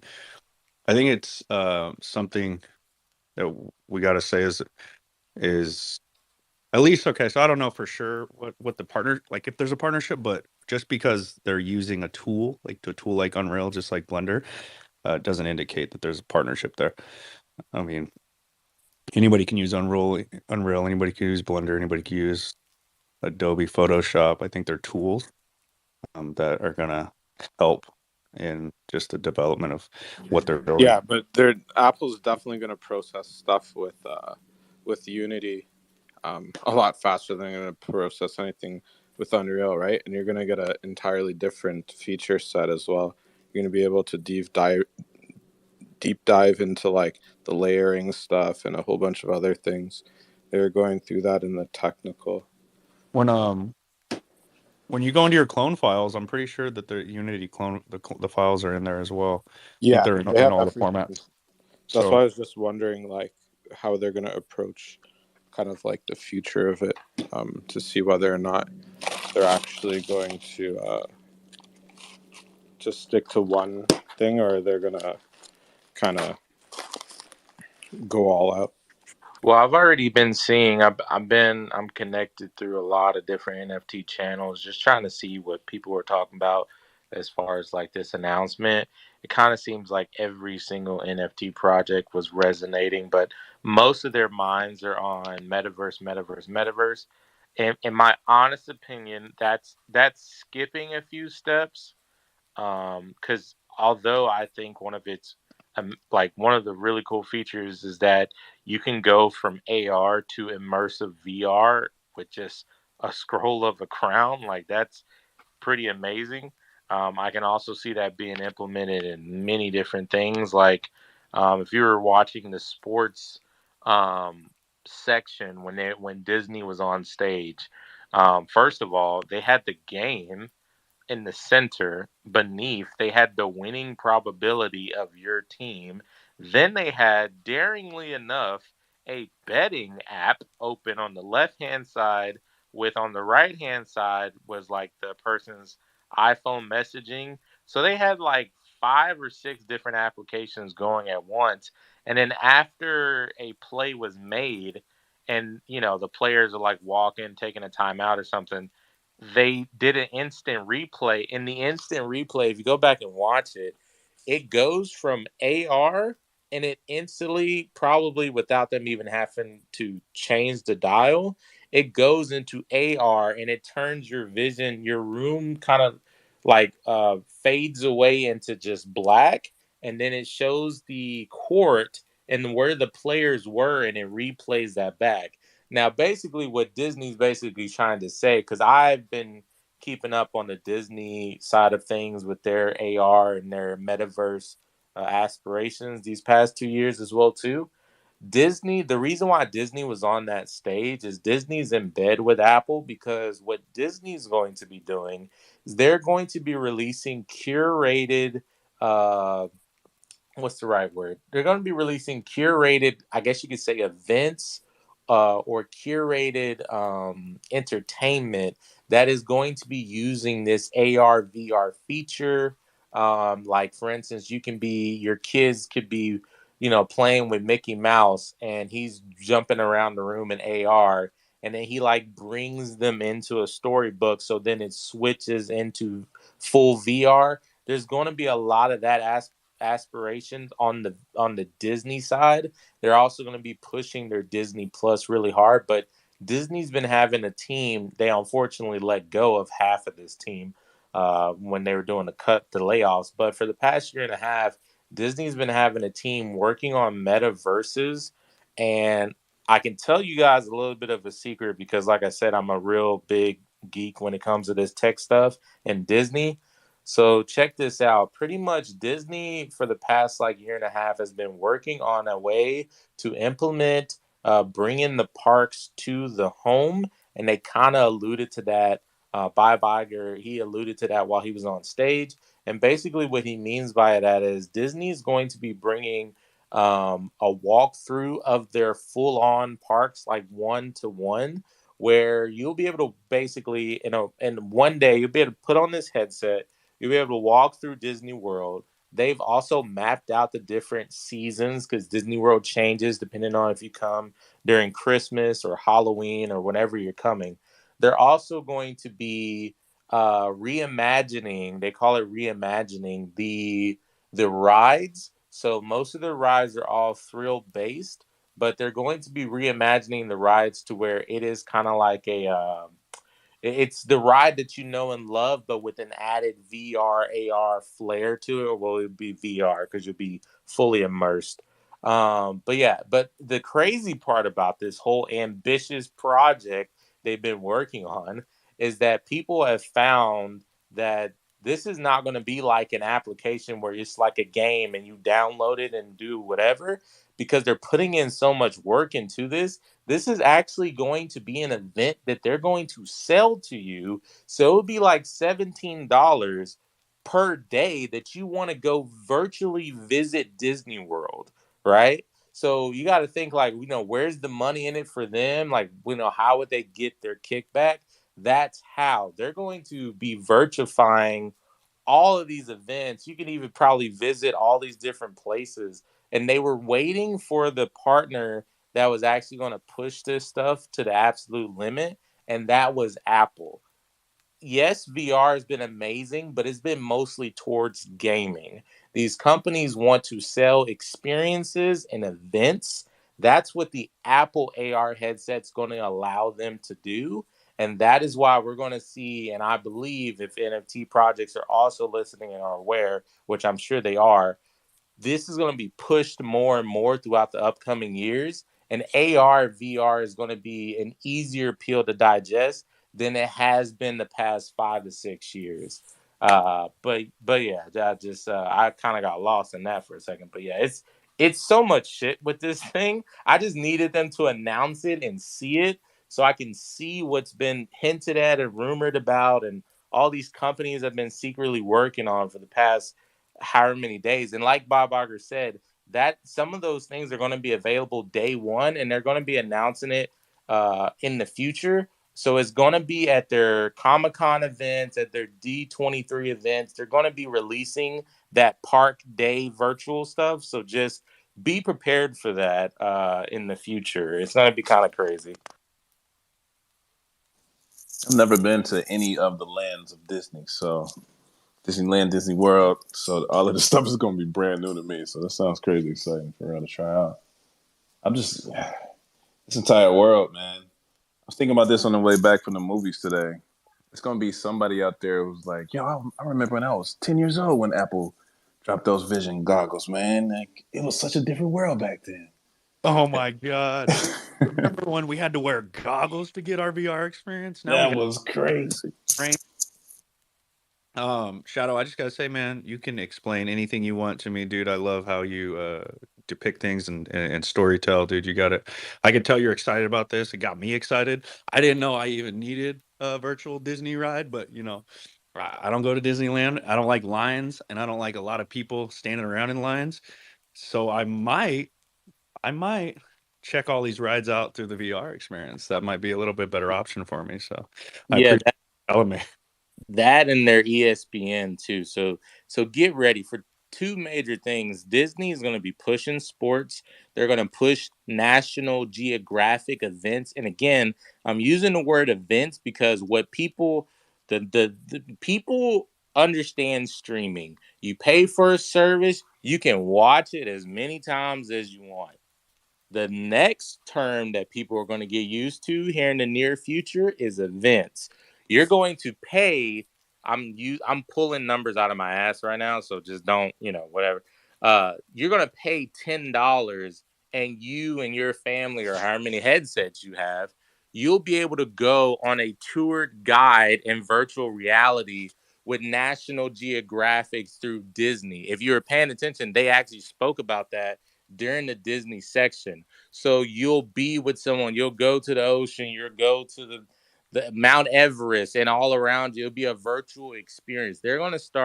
These companies are going to start curating virtual experiences in 4K high definition, and they're going to package it to you as a day event, right? So then after that 24 hours is up, you're going to be like, man, that was amazing. You're going to tell your friends and everybody, and then they're going to do it, and then you might do it again. But it's not going to be you buy it once and you have it forever. And they'll probably update it and talk about, like, they're going to do this with sporting events. They're going to sell you an event ticket. You'll get an event virtual reality access to it in that whole, like, replay scenario where you go in depth and you're on the court. Like, this has all been not data mined, but this has been in the back burner of, like, the VR enthusiasts and people who've been digging deep on the Disney side of things, and they own National Geographic, and so that's why we know so much information about them. But they're not the only company that's doing that. So yeah, curated events is going to be the consumer side of this product. I'm more excited about the potential of metaverse and NFTs because we need a product like this to take our NFTs to the next level. There's nothing wrong with how we interact with our NFTs now. Communities are built through a screen, and that's completely fine. But the next step of these communities is going to be hanging out, having the bad take, and a pod. You know what I mean? Like, doing community events. Like, there's some people that scares them a little bit, and I understand the whole motion sickness stuff. Please understand that the AR feature, you can take my word for it. I was a person who, at first, when I first put on a VR headset, I get motion sickness for the first 30 minutes, and then my brain, I guess, adjusts, and then I'm good. AR, because I've used the HoloLens before, it was no motion sickness whatsoever. It was like I put it on, and it was just everything was fine because I'm using my surroundings and the shadows and everything. It does help my brain kind of understand that, hey, everything's fine. We're used to this. We're in the same area that we were just in before we put this thing on. So yeah, this when I said the world was gonna change on Monday, I was not kidding, bro. This is the start of all of it. I remember your post, bro. I remember your post. You've been excited about it. Now I'm excited. I'm excited with you. I'm a big history buff, right? And I know Disney owns the History Channel. They have a lot of history network, like a history network, a bunch of channels actually. And so I'm excited for the kind of experiences they might do in there. So you think it's going to be a pay per kind of event type thing, and you're not going to be able to do. I feel like they're still going to. Maybe I'm wrong. They're going to still stick to a subscription method, but it'll be like a more advanced subscription for these specific VR experiences. What do you think? So I'll just tell it to you like this. Disney wants to maximize these things as if it's like a ride, right? So they want it to be like the Disney park thing. So I can see the NBA games as a ticketed event, and I can see the Disney park thing because they when I tell you they are trying to sell you like what is it, 60% of Disney's revenue comes from the parks around the world. Yes, they make a lot of money on streaming and things of that nature, but the parks is what's really making Disney all of that bread. I mean, Marvel's been doing an amazing job, but I think Marvel only accounts for like 25% of their revenue. Still, like 50 to 60% every year is the Disney parks. They're trying to figure out, or they have been trying to figure out, they've figured it out now. How can we charge you an experience at home? And the whole ticketed event, that is actual like confirmed this is coming eventually. Now, I understand how the community feedback will be towards that because people are not going to want to pay every single time for it. Uh, but I hope maybe there's a stream version, but man, if I'm being completely honest with you, I don't think there is going to be. I really do think that is our upcoming reality because you got to think of it this way. The only thing that they're doing, instead of you actually going on a National Geographic trip, you're just sitting at the comfort of your home. They're just trying to charge you the same. So, like, instead of going to the game, you're sitting at the comfort of your home, but you're still going to pay for it. They're trying to reach what companies are going to do with this VR stuff. And I'm going to tell you guys right now, just honest opinion, they're trying to reach you at your home now. They want to know when you're at home, you can't come out to the game because, you don't want to be around people or you're tired or whatever. But hey, it's the NBA Finals. You pay $20, you can have this amazing event, and then you and your friends can link up to the same. Like they're gonna get people, man. I'm telling you, Oh, it work. oh yeah. If you can't make it to the event, there's so many seats, you can't get time off or whenever. Don't worry, we'll come to you. We're gonna be in the comfort of your home, stay on your couch. That's how I told Dre a story about it the other day when the Browns were having a bad season. I had a buddy who we were outside the stadium and the game was starting and goes, "All right, I'm headed home. I'd rather watch this one on the couch than sit in the snow." Right? Like that's how some people think that way, bro. They don't want to sit in the snow and watch the Browns lose their 18th game in a row. They want to be at home and watch that, in the warmth on the couch. Bro, that's not shots fired. They won this game. They ended up winning. It was great. There's a lot of things that I would prefer to do. Recently, my TikTok has devolved into like shark attacks and alligator attacks or something because I watched one video of a kid jumping off a cruise ship, and now my whole TikTok is that. So maybe I do want to take a National Geographic tour from the comfort of my couch. Maybe I don't want to be around lions out in the wild. I saw that kid jump into the thing too. That was crazy. But yeah, think about it. Like pandemic hit, everything shut down. Businesses lost millions of dollars. This is anti-shutdown, right? And everybody became more of a hermit too. So many more people didn't want to deal with going outside and seeing people and smelling their breath, wearing a mask, all of that, right? You can do that from the crib now.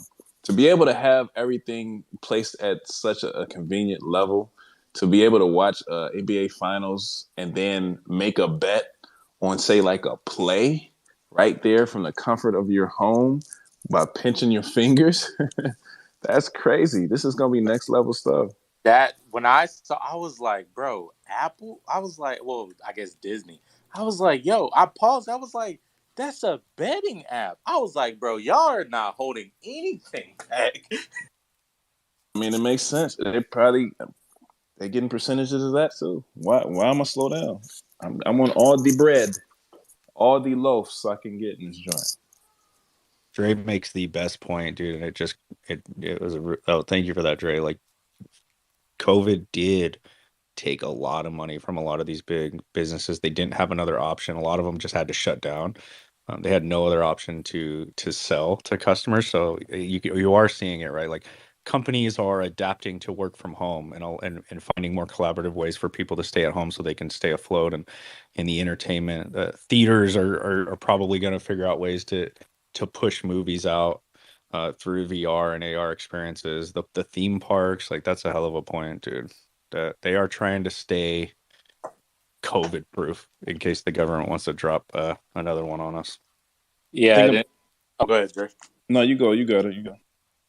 No, I was gonna say they got me with that one, man. My second favorite movie is the Avatar: Way of Water, man, and they were like, yeah, you can watch movies in 3D in 4K from the comfort of your. I'm like, God damn it, bro! I didn't even think about that shit. Why watch it in 2D when you can fully immerse in VR? You can make any movie 3D compatible in 4K, exactly like James Cameron wants you to watch it. Bro, the funniest part was the fact that they had to keep telling you that you're watching this preview from a 2D screen, so you can't even comprehend what we're trying to show you right now. Like, you guys, they said it multiple times. It's like you're watching this from your computer or, TV or whatever. You can't comprehend what we're trying to show you here because it's in 3D, but just know no other device in the world can do what we're trying to show you right here. And I was like, all right, you got me.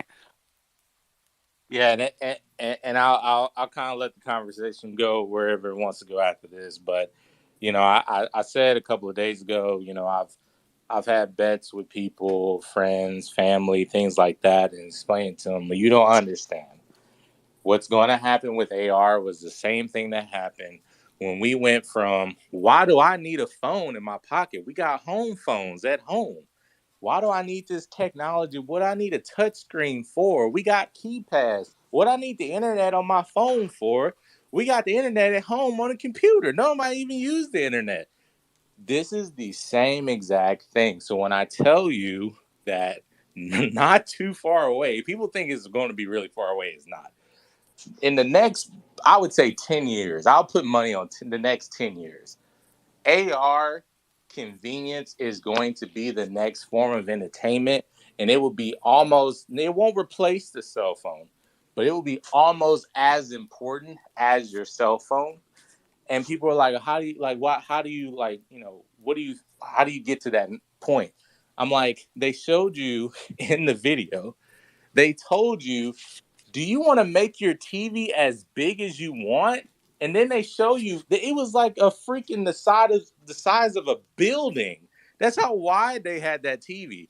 It's like, you want to make it your TV that you're watching right now 4K, ultra resolution, quantum, whatever fancy term TVs are using nowadays. You want to have that, but also have it whatever size you want. Do you want to watch that movie inside of a spaceship while you're traveling through space watching The Mandalorian? Or do you want to watch it at a campsite over a lake? You want to watch Interstellar over a lake in the middle of the woods? Like, it changes the whole atmosphere of what you do for entertainment. And then some segments that I was really pulling out, if y'all did not see, and I think this is going to be a really big one, you can record videos with the headset and play them back in 3D as if it was a window. And people were commenting, it was like, you'll be able to reach through this window as, like, because it's going to record it in a high 3D depth with the headset. So the guy was like watching his daughters, she was having a birthday party or whatever. And then he was sitting on the couch days later playing that video back. And it's like he was watching that whole event as if his daughters were sitting right in front of him, because it has the AR capability to add that 3D depth to where it feels like it's happening right in front of you again. There's things like that, and it's just, bro, it's so much stuff. I try to stress to my friends and family, like, you guys don't understand. It's expensive now, yes. It's bulky now, yes. They claim it's going to be great airflow. I'll believe it when I see it, because your thing is way too beefy and powered for me to believe that it's not going to be kind of like an oven on my head. But when this thing is slim, lightweight, has a long ass battery, it is not intrusive whatsoever, and it does all of this stuff plus more, it's game over. So, yeah. It just you started off this whole comment, and it reminds me of news, like an interview that happened when kind of the internet and email was coming around, and all the anchors were like, what do I need electronic mail for? Like, why do we need electronic emails? What does that even mean? What does that little at sign even mean? I got regular mail. I don't need electronic mail. It just it just kind of, it's funny, bro. That's the It's same thing though. That's what Apple does. This is a conversation I was having with my mom and wife earlier too. Apple is the company that creates products and make it integrated into the culture. Same point I've been saying and talking about for months, because I believe in this power so much more than anything else. When you can integrate anything into a culture, it gives it everlasting life. And you can look at characters like Simpsons or Mickey Mouse or Batman, Superman, Spider-Man. Like, all of those are cultural brands now. It's gone beyond what it started off as. And that's one thing Apple has been so great in doing since the inception of like the PC that they pulled over, right? Like before, people would just utilize computers in their home. If you was a creator or a designer, a coder, or something like that, they made it part of being in the culture to have one. Remember, like in the early 2000s when they first came out with those Macs. I don't even know what they was called. They had like the different colors of them. You can get they look like a tube TV, and you can get the different colors. And the colors was what represented the individuality of whoever owned it. So you can get like a pink one or a blue one or a green one. And then you would go to college, and the people who were going to college at the time had them in their college dorms because they seemed cool to have. And that was like the jump off of increasing the cultural references that Apple utilizes with their products. And then they came out with the iPod, and the iPod turned into the iPhone and then the iPad and all of the above, right? And it became a cultural reference if you had one. That's why those lines would be so long for people to buy an iPhone year after year after year after year after year. Okay, so it became a cultural reference. If you had this product, you were deemed quote unquote cool. You got a pair of AirPods walking down the street, you're a cool one. You got a pair of AirPod Max now sitting on your head, you're a cool one. You pull up your iPhone, the yellow one with the 6 cameras on the back. Oh, I got 6 cameras. You only got 4 cameras. You're not as cool as me, right? So it's a culture there. And like I said, they're just excellent with integrating that culture into their products. And that's the one thing that boosts up That's one thing that boosts up Yeah, the I'm just. acceptance of the technology. And that's what everybody's forgetting that Apple does. So this is going to be the thing that converts it could convert the people who are speaking how Compound was speaking. What do I need that for? What's that little A with the curl at it? What's that for? What do I need electronic mail for? What do I need internet for? This could be the thing that transforms them and opens their mind to, oh, this is what these were all about with NFTs and digital collectibles. That's what this was for, in order to utilize it here and build upon that and take it to the next level. So yeah, like Shadow said, I say 10 years, I say like 5 years, man. Technology is moving way too fast. We just saw OpenAI drop in October, and now look at the shit Yeah. that AI is doing. With the technological background that they have now and the abilities that they can utilize to build this shit up to be quicker, I give it a good 3 to 5 years, and it's a wrap. Yeah, and you know what's funny? With AI, I think someone told me, I haven't fact checked this, but someone told me that AI was like the most. You get things that onboards X amount of users in X amount of time, and so like you had Google got to 1 million users in like 10 years or something like that. Then Facebook did it in 3 years, and then Snapchat did it in a year, and then like it kept like technology comes out and it gets faster and faster for it to catch on. I think Chat GPT got to 1 million users in 3 weeks. So Yep, like a month. Yep. yeah, things are starting to now catch on quicker and quicker and quicker and quicker because people are understanding technology faster and faster and faster. Um, but yeah, man, I mean, it's an amazing future and time. Like people say, what a time to be living. Um, but I like where the conversation was starting because you can get lost. They want you to get lost in this technology. They want you to forget about your privacy. They want you to forget about your surroundings and all that stuff, your own personal security. So I would definitely be still doing my own research when it comes to this stuff because as much as I do trust Apple and they have a good track record, it's still good to just be aware because man, it's a slippery slope, man. And when this stuff starts going, it's hey. They always say if you want to see what the United States is going to look like, just look and see what China's doing right now, and that's what we will be. That's what we will look like in the next 10 years. And China, which I was talking about earlier, they have a payment system where your credit or your money is only good at certain establishments depending on what type of citizen you are, right? They have cameras everywhere, and they can track. Oh, this is you on your way to work. This is your way back from work. This is all stuff that is going on right now. So with products like this, and you give it a couple more years to grow and develop, man, we just gotta be careful. But right now, we're excited. We're getting there. The light bulb's going off. People are starting to get it. The social credit score that they're talking about. That was a Black Mirror episode too. Everything is a damn Black Mirror episode, bro. Everything. They got the dogs out. Who brought the dogs out? They got the damn goggles coming through. Everything is a Black Mirror episode. Whoever that producer is definitely from the future. The homies been dropping hints for years now. Yeah, 100%. Truth be told, like I'm just waiting to slap MFers on Web3 talking shit when these VR headsets come out. Well, if you ain't gonna slap an MFer in real life, I don't want to hear none of that shit. I mean, if you're in Web3 and you're not excited about AR, VR, bro, I don't know what. I would like to ask you, what is your end goal for these NFTs, bro? Because did you just expect they were going to stay 2D forever, man? Come on, bro. Yeah, I don't know. I think it's going to be way more fun. Like, I do believe everyone in this room will have VR headsets. If we can afford thousands of dollars with NFTs, I think it's going to start switching from Twitter Spaces to I'm texting you, hey, you online, you know, kind of situation. I'm this side of the world, I'm that side of the world. And like, yeah. Like, cool, are you online? He's like, yeah, I'm chilling with Compound and, you know, building so-and-so. I'm like, oh, yeah, I'll meet you boys there. Basically, Ready Player One. Bro, I'm glad I'm living in this timeline right now, bro.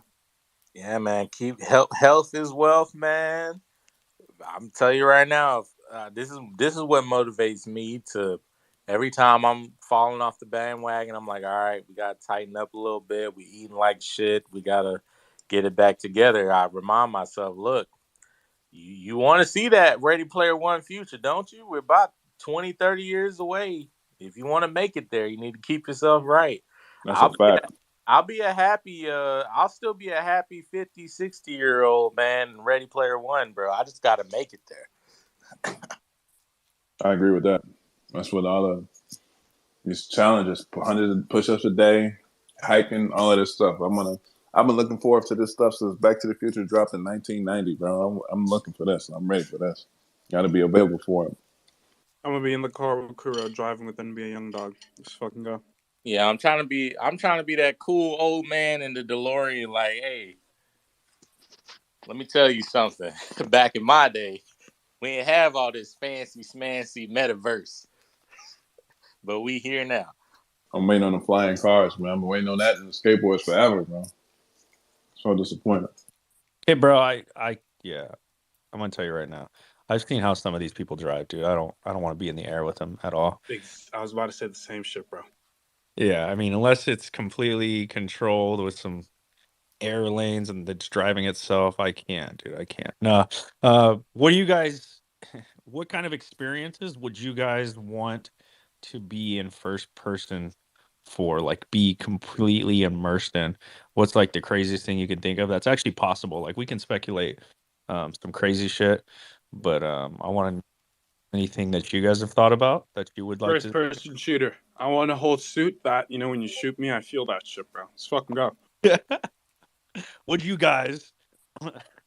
That's funny, bro. It might sound. Oh, was somebody about to go?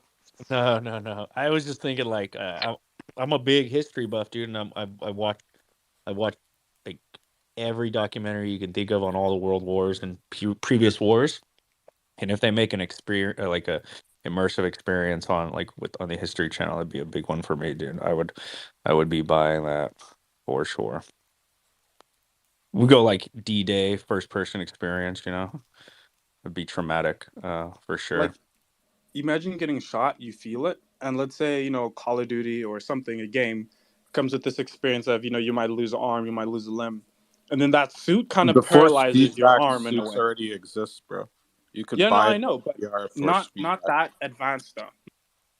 But why would you want? You do realize there's psychological trauma associated with those types of things. Yes, right? I do. Yes. I mean, I'm already insane. If you really want to be psychologically traumatized, just DM me. I'll hook you I up. mean, I'm Okay. already traumatized right now. I just want to, add a bit of oomph. Just give me the first feeling I had when I first had it back then. The trauma plug. He got you. Exactly, trauma plug. Let's fucking go. Jiro, the trauma plug. Um, Alone came up with his hand up. What's up, bro? Welcome. You shared some videos earlier.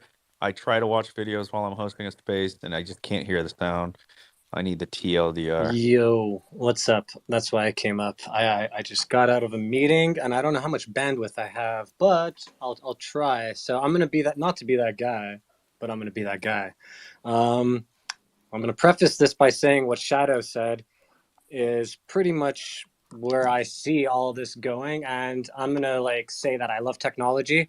I'm excited about all this. I've been a gamer since I've been a kid, less so recently. All this shit excites me, except for the fact that I tend to pay attention what certain people who control the technology are saying, and I just do not see this as a good thing. In terms of biometrics, they already have biometrics that can tell. You were talking about before, having your mask on, your glasses, your hat, and all that stuff. They can tell biometrics by our gait, the way we walk. There are biometrics that can detect us by our scent, which is pretty crazy. Go look it up. I'm do your own research. But there's this professor. His name is Yuval Noah Harari, and he's a best-selling author of a couple of books. One of them is called *Sapiens*, and the other one is called *Homo Deus*, like Deus Ex Machina. And he's a top advisor to the World Economic Forum. I'm not going to go into what the World Economic Forum is, but you guys can go and look if you like. But he basically outright said this. He said humans are now, and I'm reading this like ad verbatim. He said humans are now hackable animals. The whole idea that humans have this soul or spirit and that they have free will. So whatever I choose, whether in the election or in the supermarket, this is my free will. That's over. And he said, after the whole COVID past 3 years, he said, most importantly, this was the moment when surveillance started going under the skin, because really we haven't seen anything yet. The ability to hack humans, to understand deeply what's happening within you and what makes you go, and that's the most important data, is not what you read and who you meet and what you buy, it's what's happening inside your body. So basically, all these things that are happening right now, this Apple headset, it's an entry point for what's going on in China, but to a whole other level. And I understand what Dre was saying before about, they already have our face. I've never used the fingerprint on my phone. I've never used the face login. But every time you take a selfie, where do you think that's going? They're already like mapping your face. You know what I'm saying? There's something that I don't know whether it's true or not, but your phone, when you're looking at it, it's taking snapshots of you consistently every like few seconds. And where do you think all that is going? It's going into a database. And to think that Apple is going to keep this safe and secure, you have to be a complete fool to believe that, because they may say that, but it doesn't really matter what they say. And the entry point for all this is fun. How else are you going to get people to give up their personal biological and biometric data other than like creating this fun, immersive environment for people that people want to be a part of? You don't think I want to be able to move shit in front of my face and like have this huge screen and be working on my music production and controlling shit with my fucking brain instead of having to use my hands? Of course I do. It's amazing. But that comes at a cost of like humanity. And all this goes down to one simple thing. It goes down to something called transhumanism. And transhumanism is basically the merging of man and machine. It's been dubbed H plus. There's connections all the way down to Jeffrey Epstein with transhumanism, if you really want to look into it. I'm not going to go there, but feel free to go and do your own research. And where does transhumanism stem from? It stems from a concept known as eugenics. And if you know what eugenics is, it's basically like, in simplest form, it's what the Nazis were doing, what Hitler was doing, superior race. It's like the better, the more, whatever they, quote unquote, the proverbial they deem to be superior, like race over other races. And this is where we're heading, whether we like it or not. So, I don't want to be that guy. And I'm not saying this because this is something that I'm making up. I'm just listening to what the people who have a lot of sway and a lot of like influence over all these companies in the world are saying. And it's essentially this. And it's essentially, I'll say one more thing and then I'll shut up. There's, y'all know Aldous Huxley, right? So Aldous Huxley has a brother, and his brother, what is his name?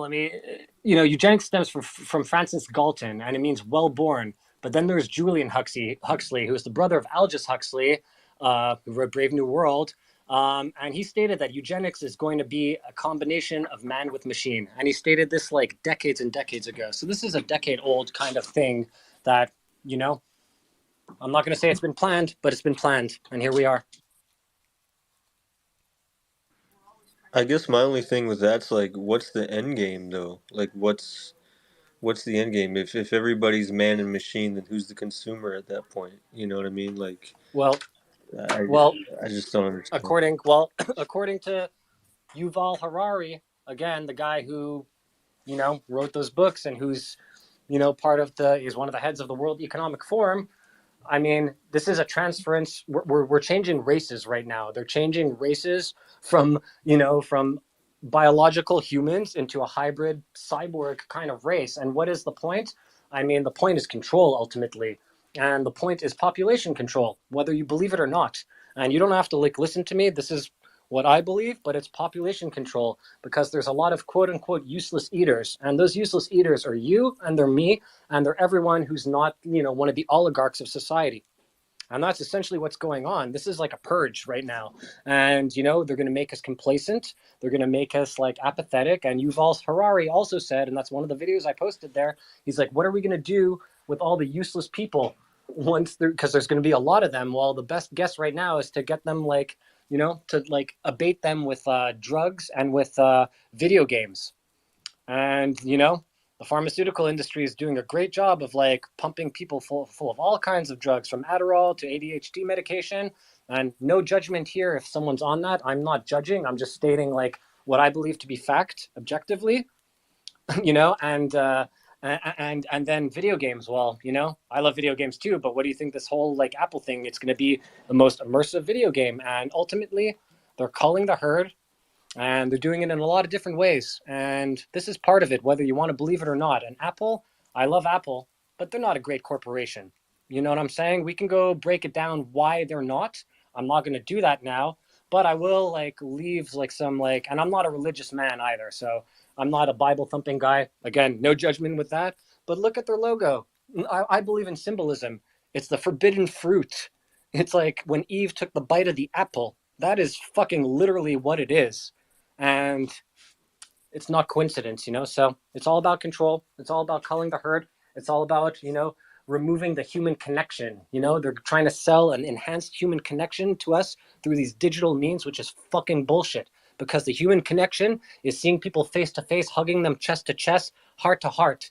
That is what makes us human. And you know, they don't want us to go and dig into our deeper inherent power, you know, that we can achieve through meditation and through being mindful and through like going through this fucking struggle. Because you know, at times it is painful. For sure there's joy and there's love, but you know, there's a lot of pain. And they're trying to like push all that aside, because if we don't do the shadow work and go through the pain, we're never going to evolve. And I believe that if we evolve, if we do that, we could like literally walk through walls. We could literally levitate, because there's all kinds of esoteric knowledge that has been hidden from us for generations and centuries. That's what I fucking believe, because I believe we are all God. We're all superhuman. We're all fucking Superman, Superwoman, Wonder Woman. But the trick is to make us think we're less than that.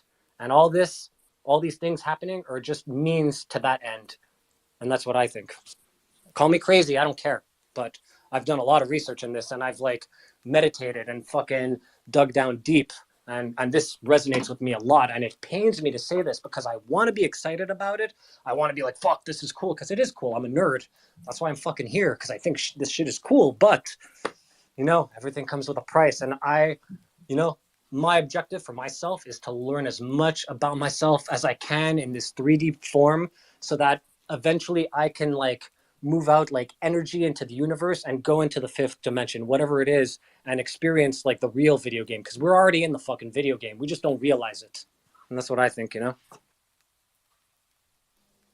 Yo, you just killed that one, bro. For real. I wish I had that. Because I feel a lot of those points, damn near all of those points, I can understand and agree with you.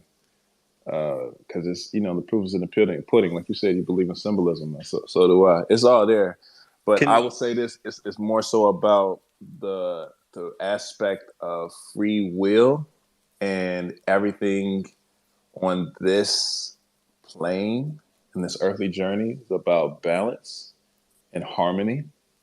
And I think it's about making choices with intent and being able to understand how to navigate the balance here, right? Like it can be some insidious shit that can be happening here, or it can be some highly next level, glowing, glorious leveling up that can happen here as well. It's just about the balance and the balance of the energies. And I believe there are, I, there are people out there who are going down that rabbit hole that you are speaking of, and it's been about population control for quite some time. I mean, i.e. the pandemic shit, we just lived through it a couple of years ago, and the things that came about with and from that. So it's just about the understanding of it all and being able to navigate it with that intention and the understanding of how to balance it all while we are on this earthly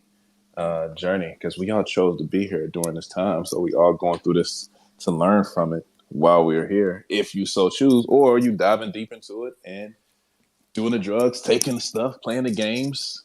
You know what I mean? Going down my man Bill's lane. You know what I mean? So it's just about balance. So I agree with you, and I appreciate and you I agree with you too. speaking. Thank you. I agree with you too, and I think everyone's path is different. My path, what I just said, doesn't have to be everyone else's path here, and I don't want people to think that I'm judging or that I'm being negative, because I'm really like, I'm accepting of the fact that we're all on our own. We're all on this journey together separately, and it's about connecting, and that's why we're all here, because we want to fucking connect, right?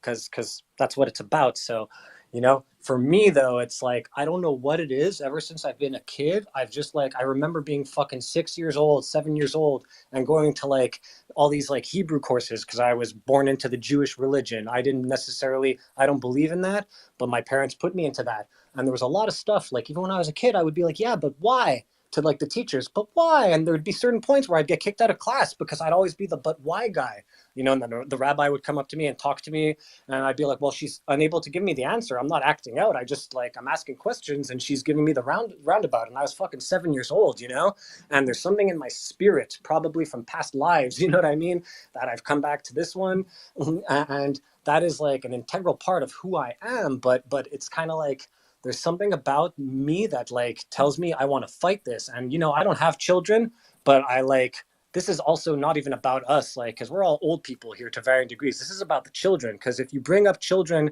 you could tell a kid the sky is green, it's called like a bog, and they'll believe you. It's like an a priori truth. Look into that term, a priori truth. It's Latin. It basically means we're told certain things, and then we base our fundamental belief system on a lot of things that we're told that we can't necessarily prove by our own experiences. And a lot of us shape like our perception of reality on those a priori truths. We all do in many ways, but it's like for me, I see how this whole mindset shift and everything is targeted at like the children. Everything going on right now, all the fucking disturbance in the world with like younger generations, and I'm not trying to age myself because it's not even about that. I just see it. It's all about capturing their minds, capturing their energy, capturing their intention, and creating and curating the reality that you want them to that they, quote unquote, the proverbial they want them to believe, because we're going to be gone soon.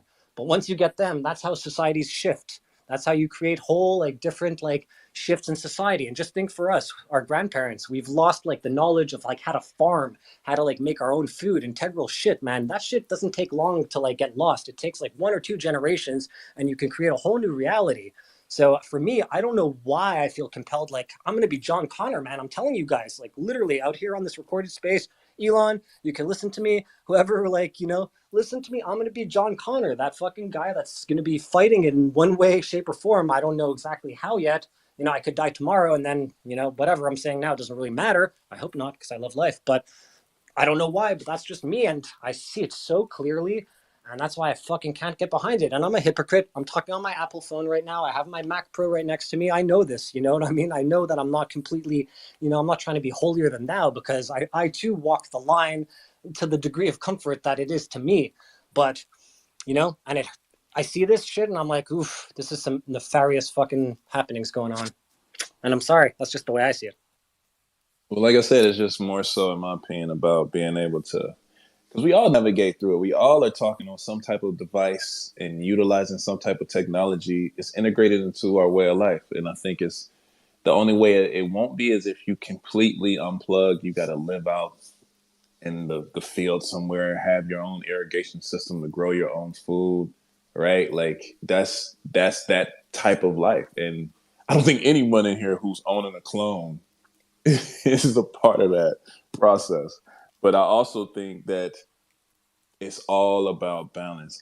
We could be if we even without these goggles that are coming out, if we are too immersed in this landscape of in this climate of owning clones or being a part of this project and this brand and not necessarily balancing out with, AKA touching grass or connecting with yourself within, whether that's meditation or speaking to your loved ones or whatever it may be, to just unplug, then we all get lost in the sauce. And I think no matter what it is, it's just degrees that go with it.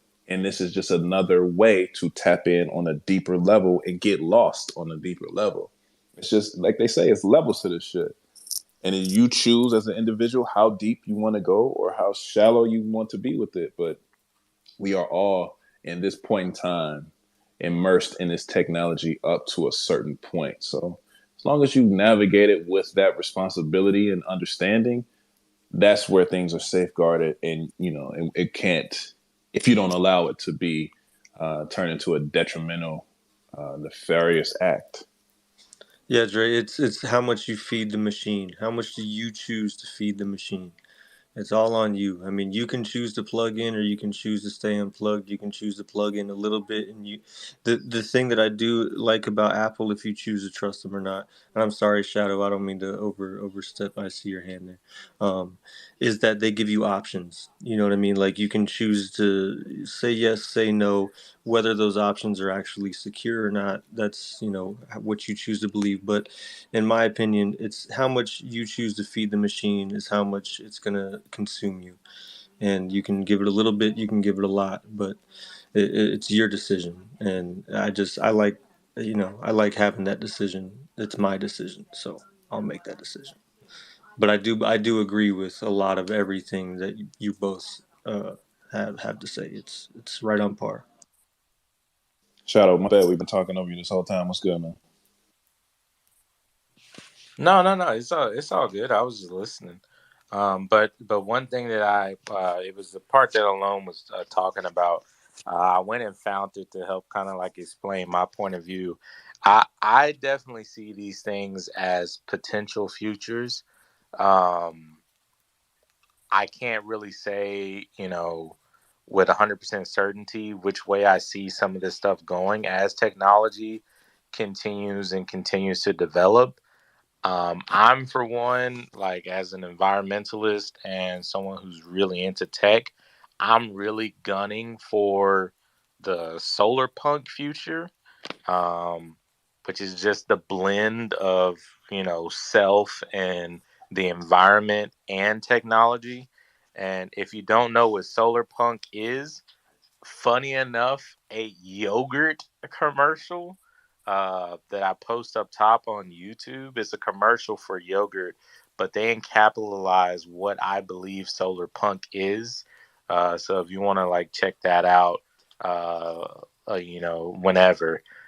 Basically, and in the video, it describes a story about a woman and her daughter, and she's like going off to school or college or something like that. I forget, and her environment is one with like the earth and technology, like creating rain clouds from tech to water her garden and having robots, and the whole world is not covered in solar panels but gets its energy from the sun, and just a lot of that type of environmental but tech merging. And that's what I would love to see the future of us turning towards. I haven't really seen any signs that we're going to go down that route, but that's my perfect world scenario.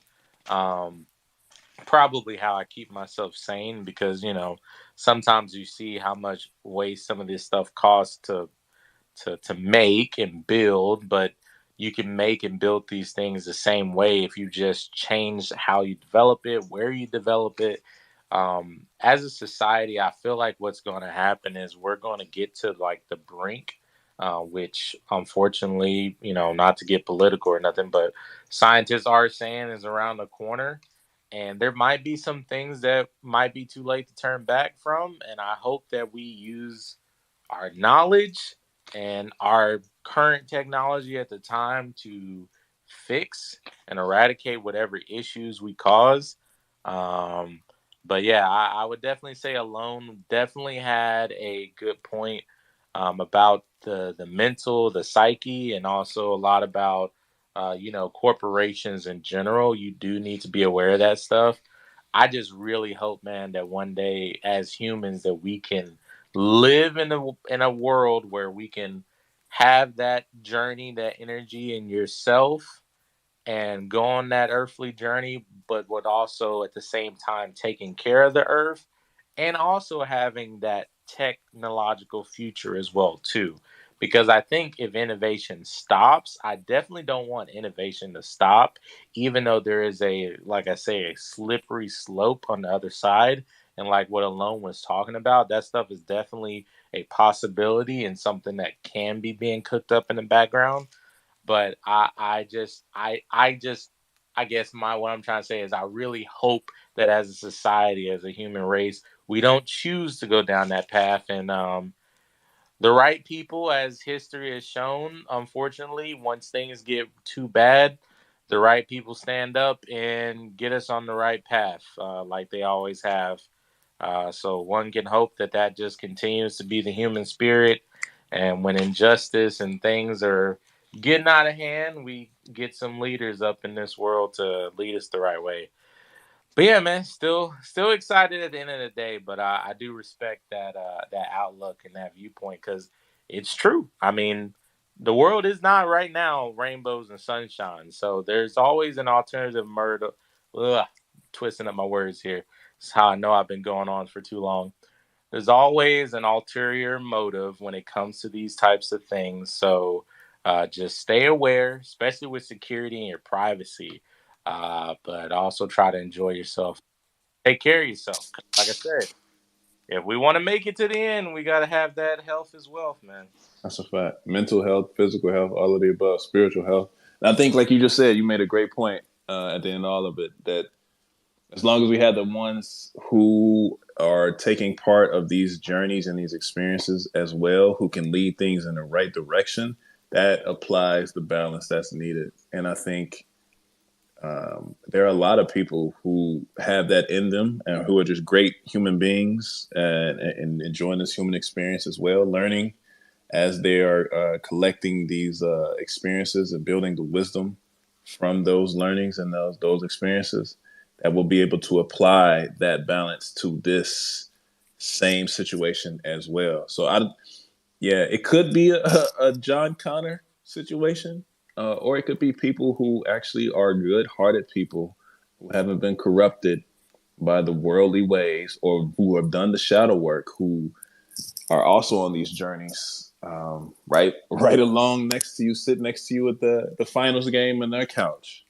that can help lead this thing down the right path as well. And I truly believe in that, because if you believe in the dark, you have no choice but to believe in the light, because that's what this all is about.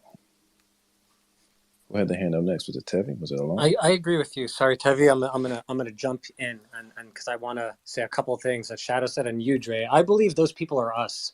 Obviously, we don't have like maybe the power, quote unquote, of like let's say Elon Musk, and I'm not saying he's one of those people. Actually, I don't believe he is, contrary to what most people are saying. But I definitely believe there's a balance, and I definitely believe that those people that do have influence exist. But I also think that those people are people like you, Dre, people like you, Compound, people like Cass, Anya down there. I think that we have to recognize this, and I think that's why it's powerful, and we need to have these conversations as to what like Shadow is saying, because it's cool to have the fun conversations, and I don't want to be that the guy who spoils the fucking party. That's not my intention, but I think the awareness we're bringing to one another by just having this conversation and the openness is important, and that's something that's going to ripple forward in ways that we don't necessarily know.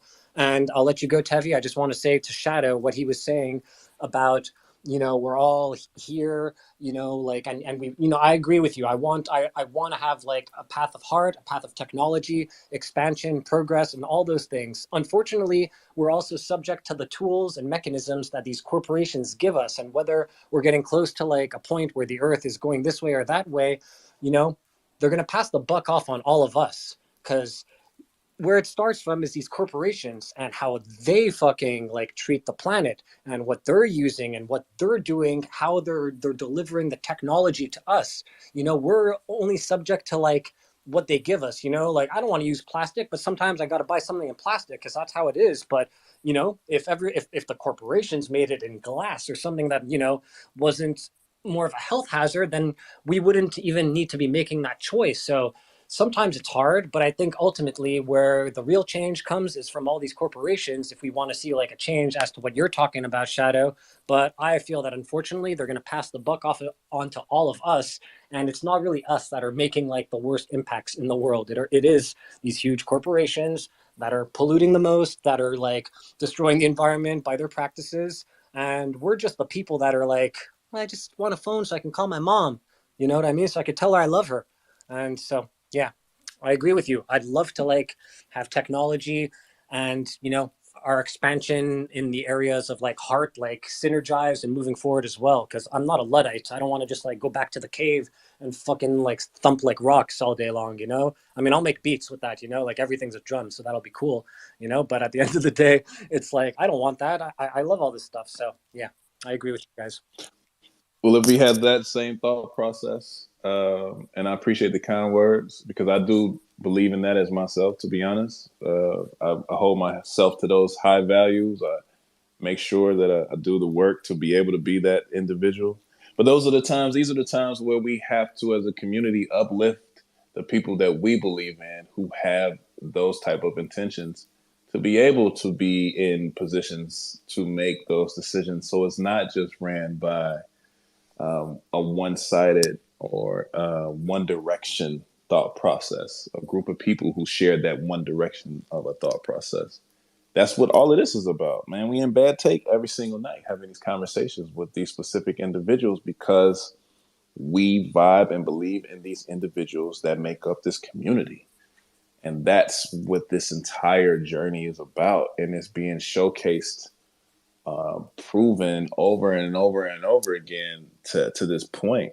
Like, as long as we continue to have this sense of community and can uplift the people that we truly believe in into those positions of power, we can never truly be lost because we have people that we know will direct and take things in that positive or optimistic direction. So I want to say that before my man Tevington got up here. What's good, Tevin? Man, this is the longest you guys haven't said hi to me.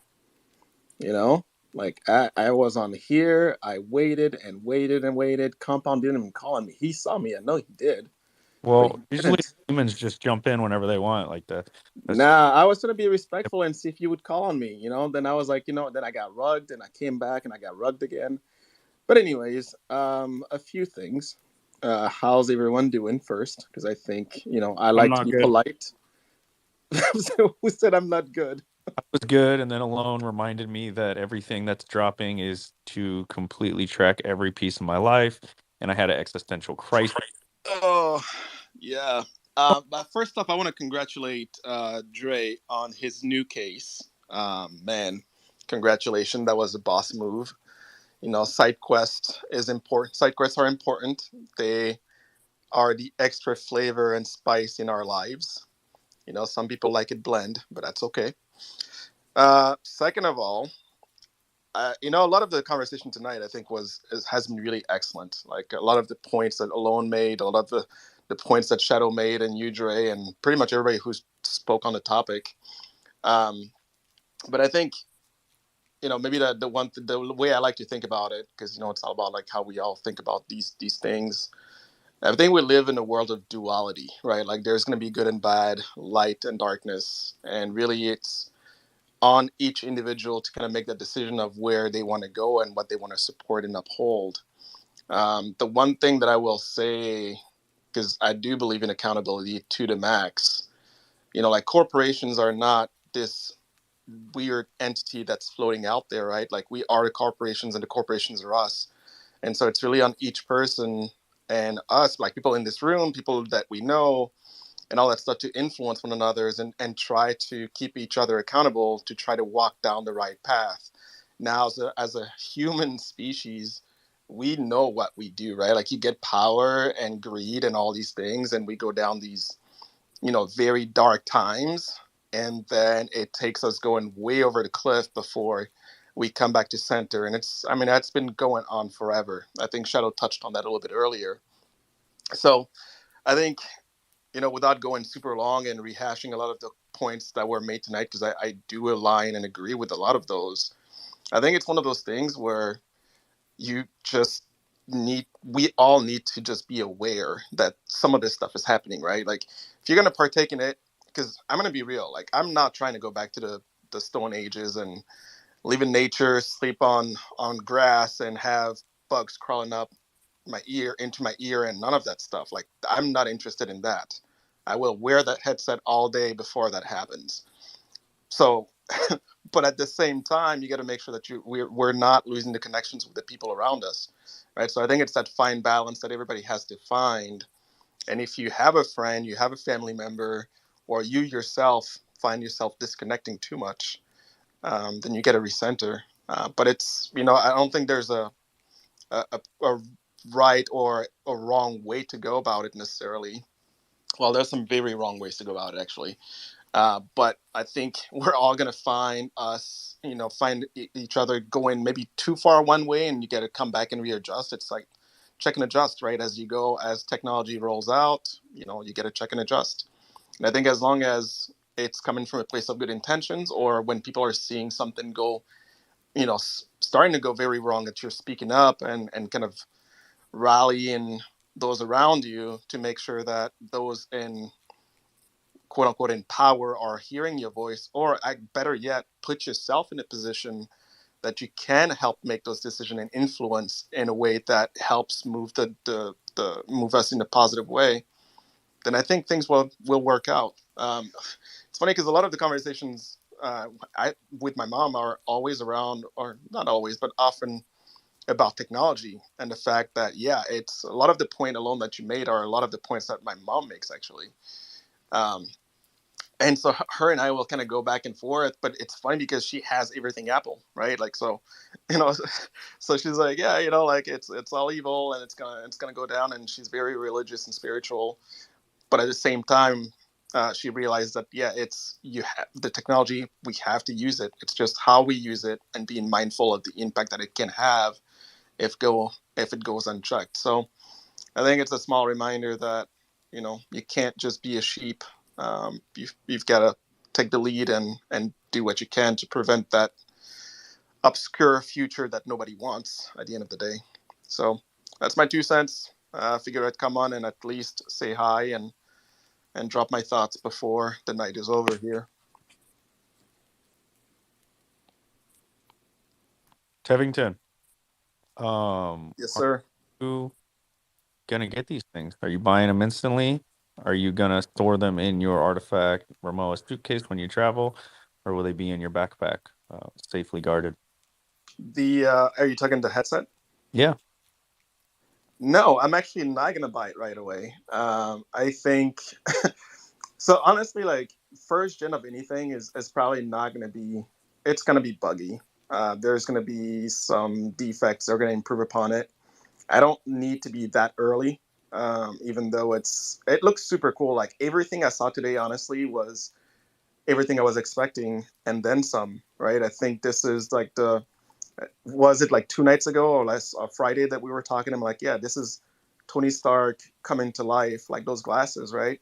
I think once we get to that level where they're lightweight, they're even more integrated or interoperable with our iPhones and so on and so forth, then yeah, I'll be all over that. But no, I'm going to enjoy people getting them, providing feedback, Apple going through a couple more generations, making it a little sleeker, and then I'll likely frankly jump in because I've been waiting for this for years. Like this, ever since I saw the first Iron Man movie. Like this was like, man, that would be dope. Like I need that in my life. But we're on the way, and if nothing else, like we said on Friday, like this will force people, like everyone who's claiming that they want to get into the AR game, 3D metaverse, whatever.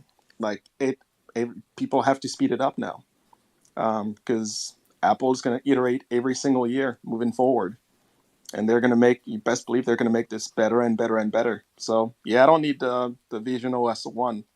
I'll wait for 3 or 4, and then I'll max mint. Yeah, I'm still upset that they're not getting airdrop to all iPhone holders. I've been holding I iPhone. laughed at so hard when I saw that. I've been holding since 2005. Apple hasn't airdropped me shit since then. Apple, do better, community first, provide value to your holders. Um, I don't have anywhere else to go because Lord knows I ain't gonna get an Android, and I think you know that. But You're gonna wait 6 months. What? Wait, it's 6 months, right? Before 6 to 9 months, which seems to be the standard nowadays. So that's cool too. I like the 2 ETH price. Like Apple should have just dropped it on everybody. But like, yeah, this is 2 ETH. You can forge here today, but then you're not actually getting delivery until next year because that's just how we roll. And I think we would have been okay with it. such a wild business model to sell physical items for money, right? Like, as a holder, like we should be getting these things for free. I don't understand. I mean, actually, I should get this for free, right? Like if this, I have the MacBook Pro, I I have an iPhone, I have the watch, I have the what is that little iHome or whatever? Yeah, the little cube thing. I have that. I have iPads. You are a consumer, my friend. I have a CloneX, and I can get this the IRLs for free. I don't understand the business model. Maybe Apple has it figured out after all. They Um, clearly do not because we don't have any of this stuff for free. Like we still have to pay for it. oh, dude, don't bring me back to those times. Uh, yeah. You started it. This is too funny. Pumps, what's up?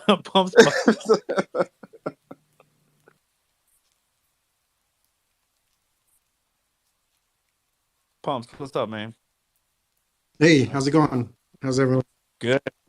No, thanks well, first of all, I wanted to thank everyone that, like you, Comp, and Dre, and everyone that's hosting, and everyone that spoke so far, because y'all have had some serious takes that, I don't necessarily agree with everything, but definitely a lot of stuff that I'm in line with everyone. But I think the one thing that I wanted to like touch on was like, or that from what I've heard so far is like everyone is kind of um thinking about the technology we have right now and the technology like threats that can come from what is going on, right? Like we're talking about the glasses and security and all that stuff, but in the background there's other stuff, like there's this whole race that's happening with um like different countries over like quantum computing, right? And like this is the stuff that we don't even think about. Like there's countries that are pouring billions and billions of dollars into this new technology that, or not new anymore, but this sort of expanding technology that they're trying to get to where if this comes to pass where quantum computing can be you know general use kind of thing, then that's kind of where things start getting, very much like doomsday kind of thing, where like, not even your crypto is safe because then it can easily just be able to hack into everything basically. Um, and these are the things that we kind of like go based on of like what's going on right now, but don't think about like what is going on in the background and for the future.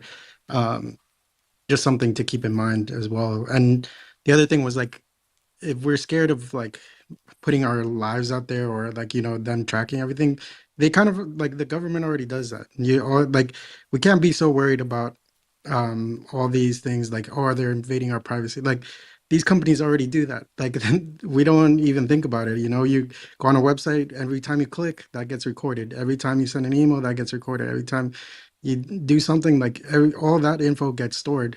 Not necessarily does every piece of information get sent out, but it gets stored somewhere. And like, if you're worried about all that, then I think the only really, like, I think someone mentioned the only really way to get away from that is like just disconnecting completely and living, you know, somewhere where technology is not available. Because if you're using technology, they're you know, recording all your movements, all your stuff already. I mean, I was in the military and like they have all of my stuff, right? They have my social, my everything. I don't know what they put in me. I don't know what, you know, like what more am I going to be scared of them having? It's like so, and someone else said like it's up to us to, as we move forward, to decide like up to what point are we going to allow them, you know, to kind of um, take this information and give it to others, because that's really the bigger thing is who gets to access our information, because our information is already out there, but it's more of a matter of who gets to access that. But yeah, that was basically my 2 cents. I mean, quantum computing definitely something to look out for in the future, I think. I, the technology, you know, we were someone mentioned Moore's law, and you know, we with all this stuff happening, I think we're getting close to that breaking point of that new sort of computing power that gets released. And then, you know, whoever is the first to come out with that is probably going to be the leader of, you know, the foreseeable future, until someone comes and is able to match that same amount of computing power.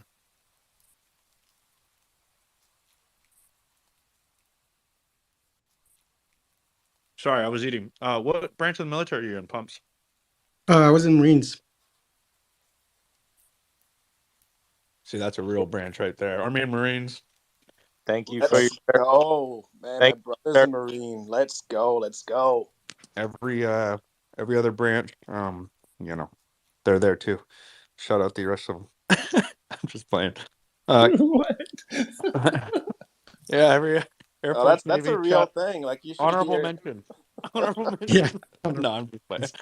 Hey, you Yeah, know my what's funny brother is says the same thing. Like it's kind of funny. They dunk on each other like that. Like I'm no, like, yeah, man. Oh one of yeah, those yeah, things. yeah. No, for sure. I was in it. I know how it go. But they did it for him to even try to have that type of transition out of it. Yeah, that's a real one right there. The other ones, No, so yeah, here's how it is, yeah. dude. We can make fun of, like, we can mess with each other, the services, and we mess with each other. But as soon as someone outside the services starts trying to bag on one of the brothers, no, no, no, no, no, no, no. I can pick on my little brother, but you can't. That's how it is. We got to go co-host privileges. Shout out. We got to go to Cass, and then we'll jump over to you. Cass, welcome up, man. How are you? What's that? I don't know, guys. I've got a PC in front of me, got a Mac, got an Apple iPhone, and I'm pretty terrified that I might not make it out of this room alive. So I hope that these last words of mine are recorded, and you know that the Apple iPhone did it, and to remember not to trust the Apple iPhone. Nah, Yeah, why does it have to be the Apple and not the PC? That PC is more damn, sus. Hey, that's true. whatever is being said is Kaz's reflection of his own. Like, phone, listen to me. I don't agree with him. I think you're great. So keep that in mind. Go ahead, Kaz. Nah, I think y'all have been hitting on the most some of the most deep stuff this round, and it's so funny, like, for people who are like probably the most heavy internet users to be the most like wary of where the internet is going is ironically like comical, but it's probably needed, because it's like, you don't want all of the future internet users to just be like totally on board with just like clicking all the terms and conditions of everything, because like people didn't realize when phones came out that apps were going to be weird. People were talking, I think Alone was talking about like how phones like take, you know, constant pictures. Like there's a lot of apps that you just like download them and you don't pay attention. Like you leave your camera settings on for them, you leave your location on for them. Like, and these are just like random ass apps. Like you don't even know what you're downloading. Like it could be like some 15-year-old kid who uploaded this to the app store and you just decided like, oh yeah, like I'm gonna play this version of alt Angry Birds, like, you know. So like that's the same thing that's gonna happen with I think some of this like next evolution stuff. And this, I think the part for me that it's just gonna be like a full like round trip moment is when you get the very like Futurama-esque ad pop-ups where you might be like in the metaverse or like your like AR settings, and then like all of a sudden you get like these flagged like Amazon ads like popping up in your face or something like that. Like things like that are definitely gonna happen. It's gonna be so annoying for people, and they're not gonna realize it until it happens. And like, wow, like this is what an ad blocker is like in the metaverse, and it's just like generally like a wall I can't get past. But yeah, it's the future, y'all. It's amazing. So enjoy it, because you are definitely gonna be the old person talking about crazy shit in the future. Oh, well, we're not going there, guys.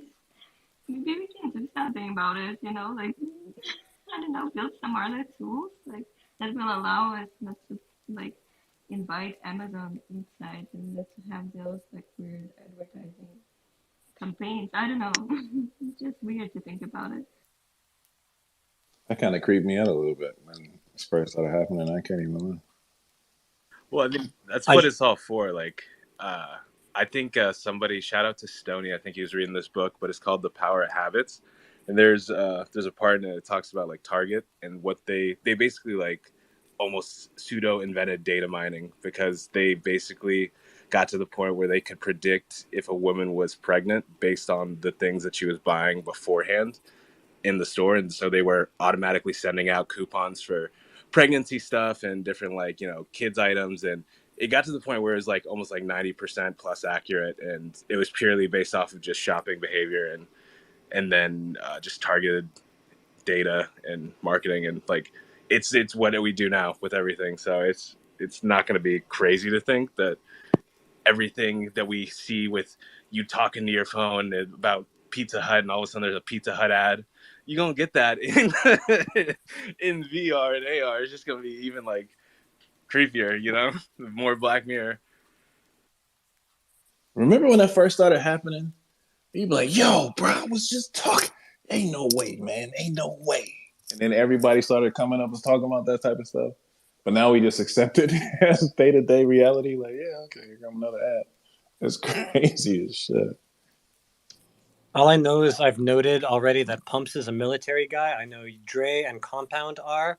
So I just, you know, when shit hits the fan, whether that's in the metaverse, I'm going to hope y'all retain your skills, because I'm coming to hang out with y'all. And there's a lot of fight in this dog. You know, you're going to have to train me. But I mean, I'm just saying, I've noted all that. Now they're already going soft, man. Like Comp was talking about sitting on his couch instead of going out and just getting the Disney experience in his living room. Like that's Dre's already like selling stuff, shoes, clearing to get No. that money. You misread They're it. not saving you. No, you misread it. You misread it. All right, You let's get hear it. you, Let's hear it. you get out of the military and you want to be away from people. Like I moved to North County, San Diego, away from all the city. I don't want to go to Disneyland and be around a bunch of crowds and lines. Um, People are dangerous, and I don't want to be near them. Oh, wait. Compound. And then I go to EDC, bro, and there's like I know. $500,000 people I'm there. so glad you said it because I was gonna hit you with that. I'm like, wait a No, minute. you can't get me on something I get myself on. He too quick, man. He always take himself out the game. No, I'm Uh, just I'm here, man. I'm part of I'm a civilian now. But please believe, you come over here talking greasy, you will catch that heat. Like I don't fuck around with that at all, at all. But yeah, you can come through as long as you bring enough rations. Come through. But if you don't have enough, bro, woo, you know, sorry. Beans, bullet, and there's one more. Beans and bullet. Bring one of the two. Um, there's a third one. I don't care about the third one, clearly. Shadow, what's up, bro?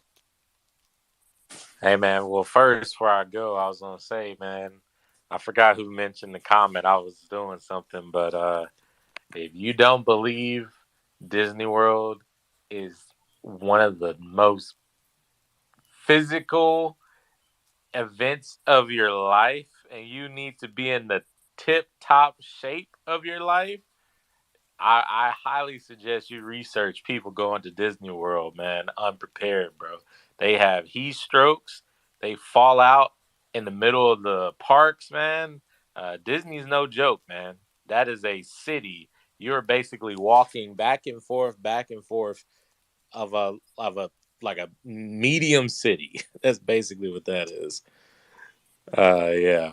But no, Kaz, I wanted to get your opinion, man, because I've been asking devs of, you know, different NFT projects, about the AR headset. Does the Apple headset excite you? And then I saw on your profile that you do audio, with the spatial pods, I think is what they're calling them. They're saying that they're using the environment. So they're doing something like a little bit new. They're, spatial audio. It kind of like makes it sound like it's all around you. But with this Apple headset, it's spatial audio with your environment. So if you're right by the wall, it will like bounce quicker. If you're like, it uses your environment, it scans your environment and says, okay, if the sound was coming from this room, that type of technology. I watched like a 12-minute video of some audio guy talking about it. So I just wanted to know your opinion of the headset and if that application excites you, I guess. Sorry to put you on the spot. I just love hearing from NFT people. No worries. I was about to. You actually gave a better question. I was going to start rambling about this random story about Magic Kingdom and what might have been like the first drug deal, but it wasn't a drug deal, and it's such a funny random story. But it was Disney. We're not going to get into it right now. But no, I think the audio stuff. It's like it just makes so much sense. I was in Discord and I said I didn't like the fact that MetaQuest have like handsets, and they were talking about, but like, what about haptics? And I'm like, bro, like sound is obviously like the most beautiful like haptic feeling you can get, and like the crazy stuff we do nowadays, like people are starting to get into like ASMR and all these other things. If you want to check out some things that spatial could be like that, I think can sound cool, but it's other different things. But there's like a lot of different like surround sound or like 8D music mixes and other like concert experiences that could happen. Like, bro, it's kind of just like the start of what can be the new movie watching experience. And I think you were going in. That's why I've been vibing in this space. I was about to pass out earlier, but you started talking about Disney reincorporating their IP into rides with this stuff and with movie theaters. Because I remember going to watch. I think I literally, this is so ridiculous, full circle moment, but I was literally going to watch Terminator when I was like 7 in a Disney like theme park, and they gave us 3D glasses, and it was like too scary for me because like there was so many explosions and things like trying to choke me like at the glasses, and I was like, yo, like this is nuts. And now I'm like, damn, they're gonna bring 6-year-olds back here with like full on like John Connor's like kicking out like like might catch you with the roundhouse in the movie theater. Like that's it's gonna be really nuts because yeah, it's just the next step of immersion. And I'm like deep into the sci-fi world. I love that you said solar punk stuff. I think it'll be probably more like that cyberpunk kind of fucked up future. It's just kind of how the world works, unfortunately.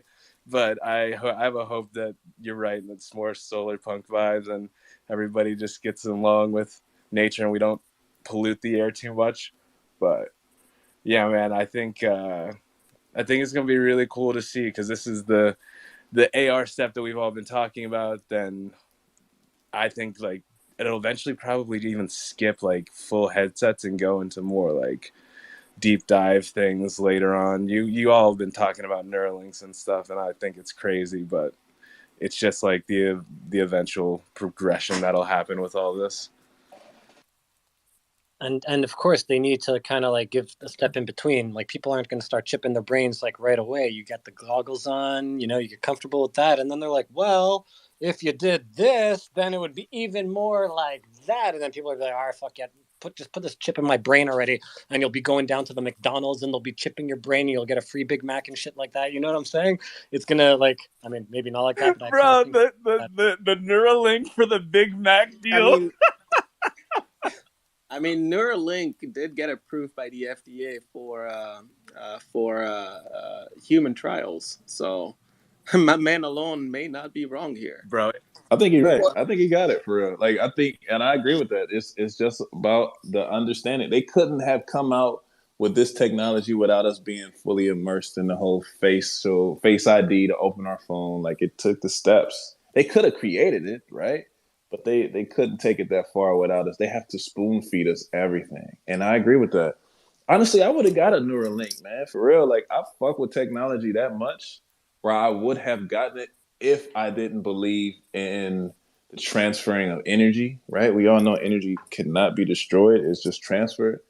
And I don't want to stop my journey. Like if I'm supposed to transcend to a different place, I don't want it to be caught up stuck on some fucking M2 chip that I decided to throw in my body. Now I'm out here fucked up because I messed up my own bro. journey. The M2 chip's 5 years old at this point too, homie. So you on that old hardware? You know what I mean? Like, yeah. And I'm stuck on the side of the road with some busted ass chip because I fucked up and put it in too early. I got the beta shit. So that's what I'm saying. Like I really thoroughly enjoy all of this technology, everything that's happening, the biometrics. Like it's fire to me to think that I could have a weapon in my house where it can only activate if I grab it because it's my handprint. Like all of that RoboCop, like Terminator, dystopian future shit. Besides the world being fucked up, was cool to me. So I'm down for this technological advancement. It just has to be, like anything else, done responsibly. Anything else? at Dre's house, man. He's already planned out the fucking biometric. He's gonna have the bazooka or the energy, like directed energy weapon. He's gonna with his I don't know what, man. I'm just gonna go hang out with Dre, man. Just train me, bro. I'm ready. I'm serious. I'm following because why be ignorant to it or try to close a blind eye, turn a blind eye to it like it's not happening, like it's going to continue to grow. Bro, and it can go left, but hey, it can also go right. I feel like somebody your size and in your shape should not be allowed to get Neuralink because if you go bad, it's over for all of us, bro. That's the cyberpunk. You should not be allowed to have it. Yeah, I'm just saying. For real, man. I mean, but think about it, like Bruce Wayne having a blown knee. I am thinking about it. That's the problem.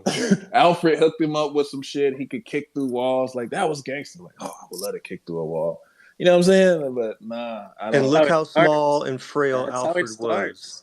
Look how small and frail he was. If he was your size, it would be over. I'm doing all of that shit. If I could jump in the air like Incredible Hulk, like yards at a time, that'd be fire, man. I would love to be able to do that shit. Sir Dre, here, put on your legs. I'll be your Alfred, bro. Just like I'm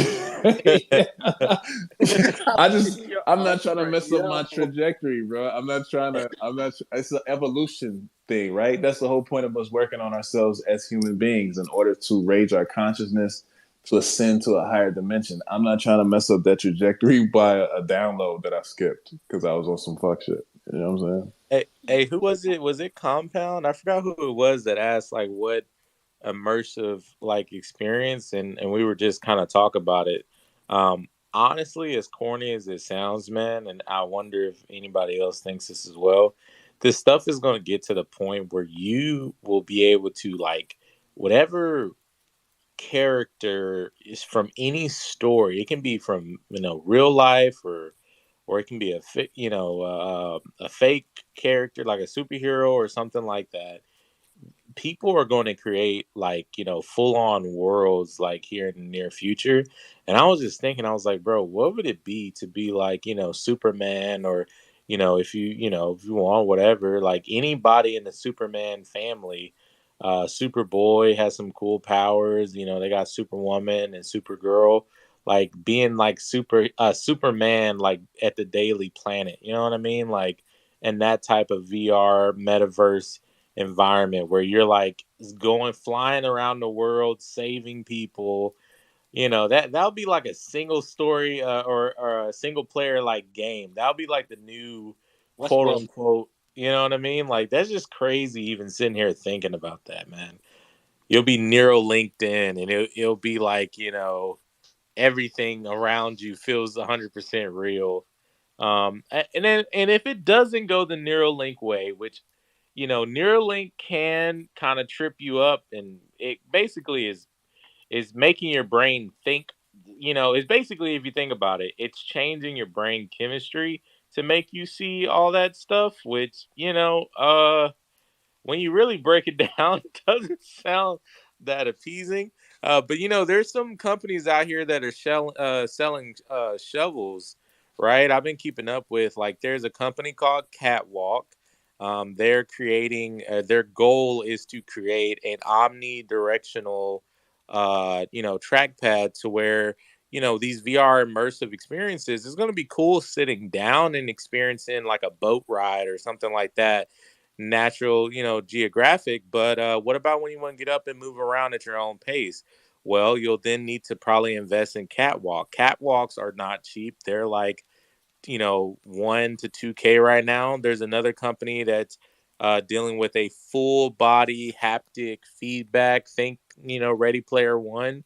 They just got to this point where their gloves, they found a way to mimic pressure by going the opposite way. So it kind of like your hands can't fully close. If you're holding a cup in your hand, your fingers can't completely touch each other because the cup is there. So the back of the gloves is pulling your fingers back, and it gives that illusion of that you are physically holding something because it's like a hard like pull back on your fingers.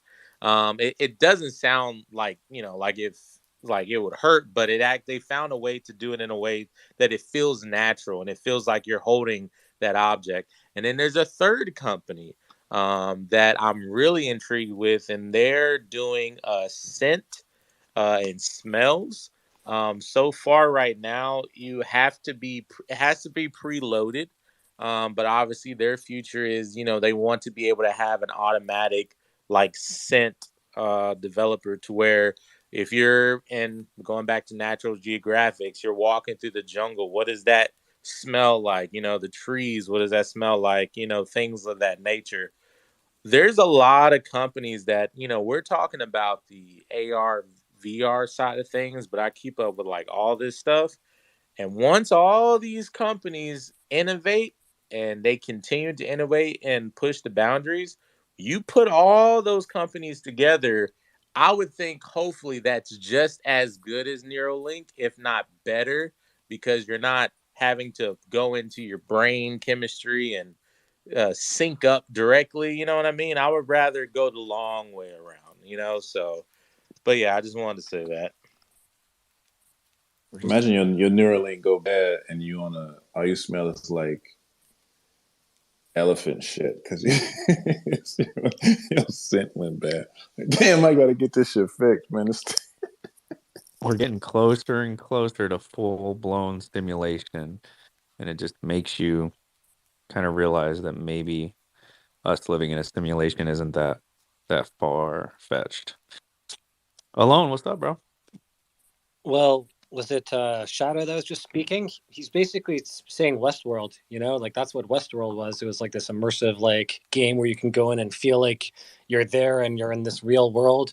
And there's also this cool movie back like it's an older movie by this filmmaker David Cronenberg. I'm a film buff, but it's called Existence, and it's basically in the near future. There's this game designer, that designs this game known as these pods, like game pods. It's interesting, and and you plug it into your body, and then you go into this whole like reality, and basically there's assassins trying to kill her because they think that she's bringing about like a bad thing for humanity. But it's kind of similar, I guess, to Inception in a way, but it was like 20 years ago plus, and it's a really cool movie. So what you were saying, Shadow, check out Existence by David Cronenberg. It's with Jude Law and what's her name? Jennifer Jason Leigh, Willem Dafoe's in it. Pretty interesting film. Yeah, I'll definitely have to check that out, man. Dre was talking about elephant shit, man. I was sitting here thinking, like, you know what's funny, bro? In the future, not too far away, somebody is going to be sitting at their desk and the boss is going to come around and say, look, this is what team you're on. You're on the team where you need to figure out a way to recreate what elephant shit smells like. And they're going to have to take trips and figure out what the elephant shit smell is, bro. I just realized that everything that has a smell has to be studied and recreated, bro. That's great, man. Maybe we're thinking too far into it. Why does the smell need to be recreated? Why can't the impulse to the brain be triggered that shows the reaction of elephant shit? You know what I'm saying? Yeah, that's what I'm thinking. Don't Like, have it's to you're Well, going straight to the source. I'm hoping for the non-neural link. So my version is I'll take the company working on scents and smells and haptic feedback rather than you telling my brain that it smells like elephant shit, which I still think you would need to then still have smelled elephant shit, or your brain is going to have to come up with, like in your dreams, right? Where you experience things you've never, well, I don't want to get too big into it because could have been a past life, all this other different stuff. But let's just go with the whole, sometimes in your dreams, you experience stuff and that is like, well, how do I even know that it would happen like that? I've never been in an explosion before. You know what I mean? So it's kind of like your brain comes up with stuff, right? And it says, oh, this is what it would be like. So maybe your brain will just be like, oh, well, this is what elephant shit smells like. Just the most rank shit you've ever smelled in your life. But you know what though, for real, when you break it down, like our DNA holds so much memory in it that I think it taps into that, and that's what goes into our dreams. Is once you get to a certain state, you could just tap into your body goes on auto flight mode, and you tap into areas of thought, or it come up with these visualizations that you don't even know you thinking about because it's already just been tapped into you as a human being. But yeah, man, that's a crazy point. What was I about to say about the one point that Cass made, man, about going to see Terminator at the theme park and it being so much of an overload for his senses. That's exactly what we're getting into right now. I didn't even think about it that way. That's The exactly what this Terminator. is.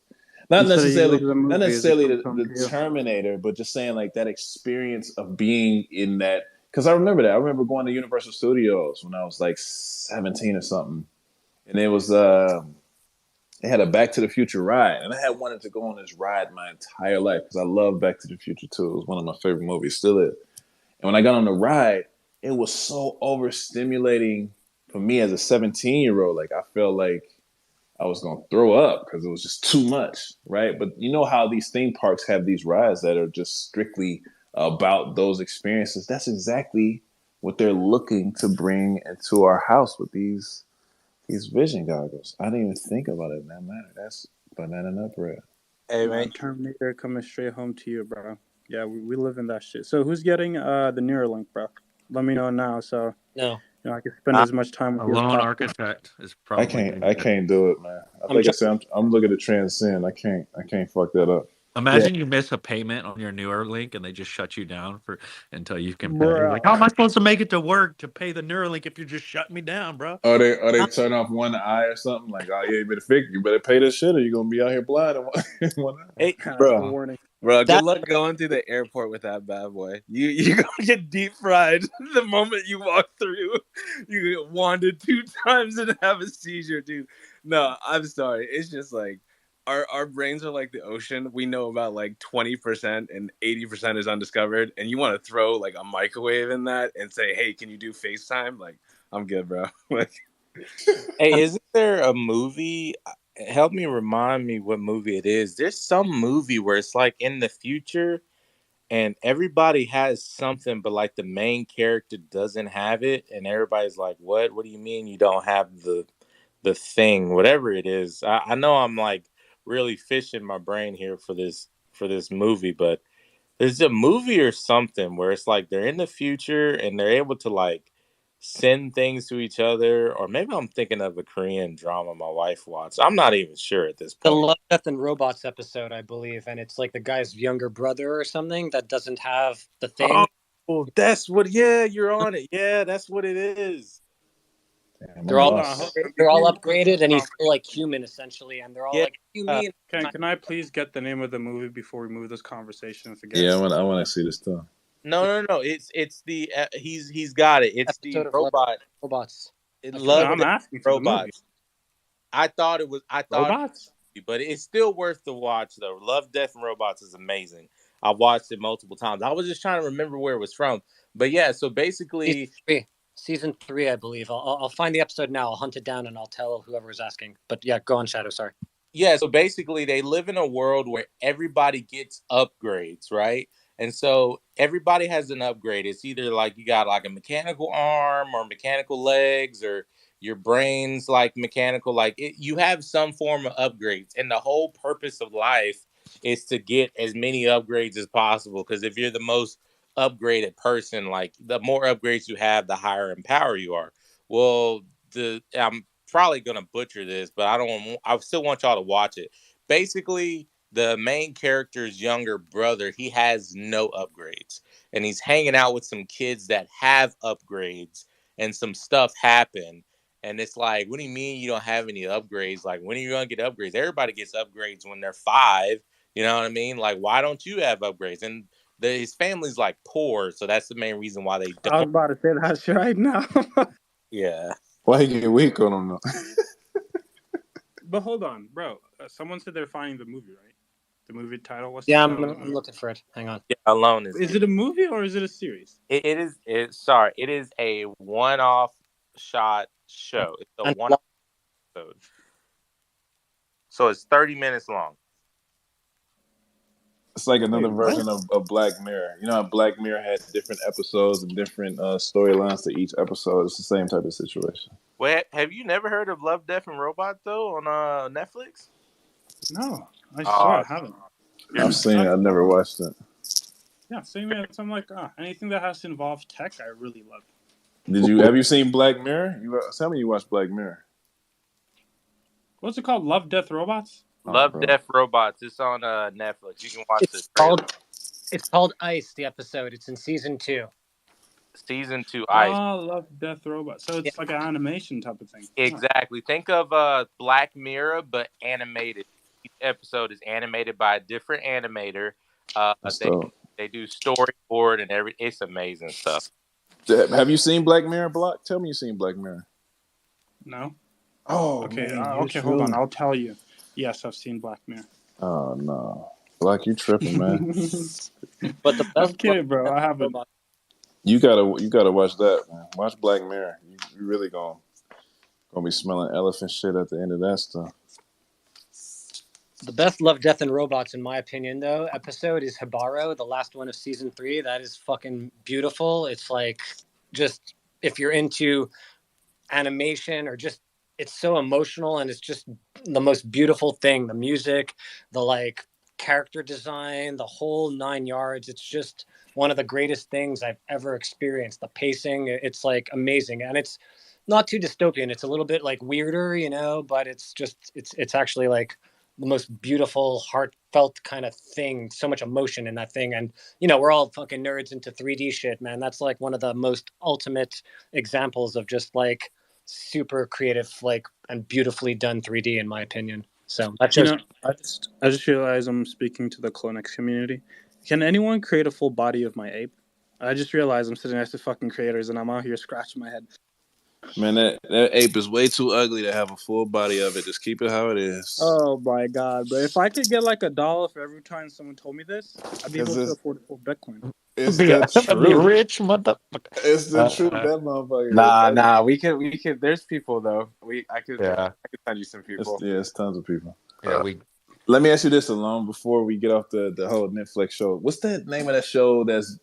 It's an animated series, but they create the episodes based off of a podcast that's it's been happening, and I forgot the name of it. It's more about deeper, more esoteric Conversations. You know what Like I'm talking about? it's like the like adult swim one. It's like Rick and Morty vibes. I It's forgot. something. It's something like that. Yeah. It goes left at the last episode. He got his mom in it. And he interviewing his mom. I've never heard of that. I don't know. Oh, bro, if you ain't seen that, man, I gotta find that. It Please. was crazy. Yeah, I definitely want to know about that. That sounds pretty interesting. Cause Yes, I like interesting things like that, man. Cause like on Love, Death, and Robots, there's an episode that really kind of like blew my mind. And just quickly, it's the one where it's it's in a world where we chose as a society immortality, right? So everybody can live forever if as long as you have the money for it, but most everybody has extended life. And then the ultra rich, they're basically immortal. But the caveat was what they had to give up is the ability of having children. So having children was made illegal to control population, and it just takes you on this journey with this officer who's like 300 and something years old, and his whole job is finding criminals, quote unquote criminals, who are illegally, they are immortal as well, but they're having kids, which is illegal. So they're like thousands of years old, and they're like, I just want something new. And they're like, no, they literally take the kid and like kill the kid, execution style. And Can you say illegally one more time? yeah, I'm sorry, I'm country, so I say illegal. It's kind of I say it like that.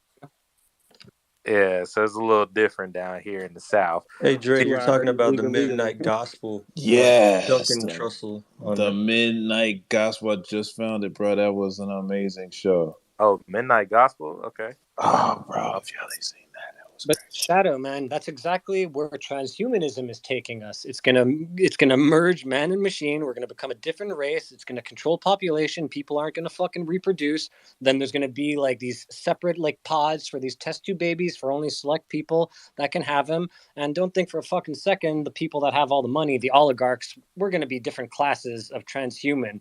They're gonna be the upgraded superpower motherfuckers, and we're gonna be the pleb version, but we're not gonna be able to reproduce. And then there's going to be people that are going to find ways to have kids. And then there's going to be people that I think that's like literally a fucking roadmap, what you just said. Call me like crazy. I'm totally fine with it. But I remember that episode, and it's, it's kind of like too close to home, man. Predictive programming. I don't know, man. We're in a simulation. When I saw that episode, I was like thinking to myself, would we as a society all agree that, yeah, let's just stop having kids? I'm just sitting here thinking, like, what in the world would it take for people to be like, yeah, let's just stop? And I had to sit and think about like how crazy just the idea, the premise of that episode was. I was like, God damn, man, this shit is crazy, man. Hypotheticals. If y'all like all of that stuff, watch Midnight Gospel, man. It's a little bit more deep. It don't really go as far as like to the cyberpunk-ish subject matter, but it goes deeper into like the introspective. It has so many sub messages as to like why we are here and the conversation as well. It's one of the best shows I've seen on Netflix, to be honest. I got to check out this Love, Death, and Robots too now. That y'all talking about it. Bro, there's an episode of Love, Death, and Robots. I don't know which one it is, but it's the one where like the girl is like she's in her hotel room or her apartment, and she looks across the alley and sees that dude that like commits some really heinous acts, and then she chases him down, and it ends up being this crazy cycle. It is the wildest episode, bro. That concept's so crazy. Yeah, I was gonna say, like, anybody who's gonna start watching that, like, you might need to take like a mental like palate cleanse, because like each episode is drastically different, and since they're so short, like Black Mirror, you got used to the concept, and they all were kind of like almost built on each other. But they change so quick that I'm like, damn, did they really just do that? And then there's like a robot dog one, which the robot dog one is probably up there for some reason, and it's like there's like 17 lines throughout the entirety of like the entire episode. So it's very, yeah, it's interesting. Wait, And you it's a know, robot dog one on Love, Death, and Robots and on Black Mirror? Or you talking about Black Mirror? oh, bro, on Love, Death, and Robots, I'm just gonna leave it at Robot Dog. Ah, yeah, man, dude. And you know what that is though? That is companies allowing artists to just be artists, man. That's how we get those types of stories when you don't like quote unquote control them or say, hey, we want to have this type of story. Can you fill in this slot in our streaming service? Like they basically Love Death and Robot is just like do whatever you want. Just make what you want to make, and we're gonna put that's gonna be in the slot. And these guys and girls, like they go in on just a story. It's like 30 minutes of just blowing, like blows your mind, man. Like it's crazy, bro. I love the show. watching it I guess I tomorrow. gotta watch it, bro. Damn. Yeah, I'm watching. I was watching the DC movies after, so I can get prepared for the Flash. But I'm gonna watch this stuff too. I'm gonna bump it up. Hey, speaking of the Flash, man, I gotta rep my community, bro. We Bat cow community, part of our utility for being a bat cow holder is you get world premiere access to the Flash around the United States. So pretty much everybody in the bat cow fam got to see the movie early. We got red carpet access with other influencers and stuff like that, man. It's a hidden gem, bro. It's a hidden gem. If y'all like That's DC fire. and stuff, man, check it out. So you saw it? You saw it already? Yeah, we saw it already. Oh It shit! happened today, like midday around the world. So almost every state. New York had 3 theaters. California had like 5. Texas had 2. A lot of the states had multiple theaters, and you just redeem your red carpet access at your local theater. It's these big theaters in your states that they're doing these it's meant for influencers and YouTubers to get their early looks impressions. So when you see a YouTuber like, I've seen the movie, it was amazing, and you're like, what? How? The movie don't come out for a couple of weeks. It's those type of premieres. But yeah, if you're a back cow holder, you get access to all those premieres just for holding. So it's really cool, man. That We is dope. Wait, let Frankie go. My bad, I cut her off. Go ahead, Frankie. No, you're good. I was just gonna make a joke because when Shadow was like, "Yo, yeah, like the community, I'm in my community," I was like, "Is he about to shill Ben.eth with the orange square?"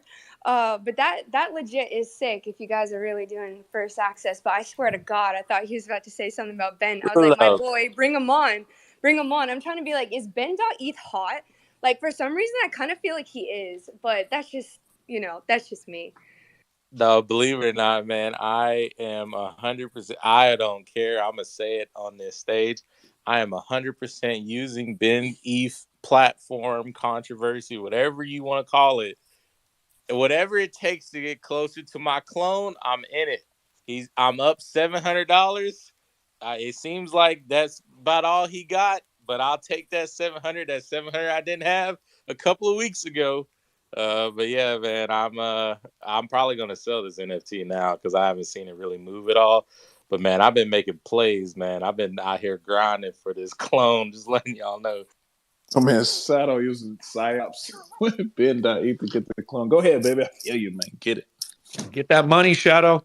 Hey, Orderly Chaos came from your community, right? And he just went to that premiere as well. Yeah, he did. Yeah, We saw his post. That was dope. yeah, man. He was wearing a clone shirt too, the Genesis. Yeah, he got his CloneX shirt. I don't even have one of those, bro. Just joined the clones. Just got his clone, and he got a shirt too. I That's guess why I that's was telling you guys, man. Y'all are a couple, shows ago, man. Y'all are like talking about how other community. I was like, bro, fuck other NFT communities, bro, because we're gonna be taking up all the allocation. Y'all just gotta give us a couple of months, man. But yeah, Orderly, he researched y'all's whole platform and was like, yep, I'm in. And he's the type of guy where he's like, he's fully in. So he has the Ramoa. I think he has a couple Ramoas. I think his wife told him to get 4. So he has like 4 Ramoas, like 2 clones right now. He's got apparel, he's got shirts, 4 dot swoosh boxes. And I think this dude I think he found out about y'all like a month ago, man. he came in But that's hot, how bro. stuff happened. Yeah, he came in swinging. I remember that too. Is he the one who had the reptile sneaker as his Yeah, he got the reptile. Yeah, he The came reptile in smoking, bro. Yugi clone, and he just got another one yesterday. His And then forever he, clone yesterday. Yeah. oh, He got the reptile sneakers, and he said he's buying a glass box, and that's going in his living room, man. He's gonna put those reptiles in a glass box display, man. That's I remember. fire.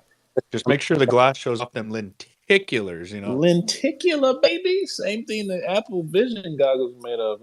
Are we calling them goggles? What y'all calling them? They glasses? What are Apple? What is it? No goggles? Am I saying this wrong? I like goggles, bro. What do you I got? Bro, like the goggles too. AGs.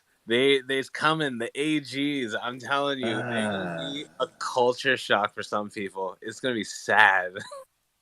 Do you guys I like remember a that. few years ago, Google's glasses and FKA Twigs? She's the best. I love her. Marry me, please. Putting it out there in the universe somehow. Line us so that we can get married, please, universe. All right, that's done. But she did this like amazing commercial for Google glasses, and I mean, they were obviously ahead of their time. But Yeah, do you guys remember that? I do. I remember the glasses. I remember my homie Dennis. He's Kid Cudi's manager. He grew up in Cleveland, and we lived in Cincinnati. He was throwing parties and stuff together. He used to walk around with Google glasses on, and nobody knew what they were. I'm talking about back in the day. Back in the day. Snap had oh my bad. No, go Snap ahead. had glasses. Do y'all remember that? Like a long time Yep. ago. Like you'd have to Yep. give them in the vending machine in the mall. Yep. Those was fire, man. I got a pair for my wife for Christmas, and she wore them one time, and I ended up selling them bitches a long time ago. But I remember that too. That's kind of like what Ray-Ban got their idea to create their glasses that they have out now from like that Snapchat type of glasses. Yeah, I remember all of that. They better go back to the drawing board with all of that shit now that these goggles coming out. It's rap, baby. Well, Do you really see people walking in the street with them, like everyone just having these fuckers on their face and just like interacting like that? Do you legit see that being Yes, reality? yes. It's Apple, man. Apple has a cult following, and it's a showcasing. It's a stunt, man. It's like having a Rolex for real. You walk around in the streets with these glasses on. Yes, and who said it? I think it was Alone who said it. They going after the kids. It's the same thing, man. I swear, I see kids walking around with these Apple Pod Air Maxes on, like, and I'm like, I know you're not listening to the music. You just walk. It's like earmuffs, but it's a stunt. It's Did like it happen? I'm wearing my AirPod Pros underneath my Air Max headphones, and then I'm wearing the Vision Pros on bro, top. I got all of the. I have, man. The Christmas that the AirPod Max came out, I bought 5 pair of them just because that's where I was at in life. Ray, the Max Minter on everything, bro. You think it's just NFTs? I'm You think it's just serious, Ramoa suitcases? This man had the Supreme goggles earlier. He's got bro. 5 pairs of AirPod Pros. Y'all have no idea, man.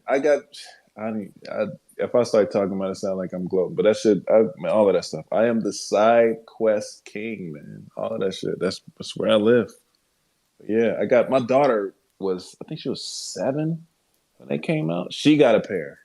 Like, what you gonna do with that, bro? It's just the fact that we had it. I want to hear a lone architect's theory on consumerism and how all these big brands have turned us all into consumers. Like that shit would be fire, bro.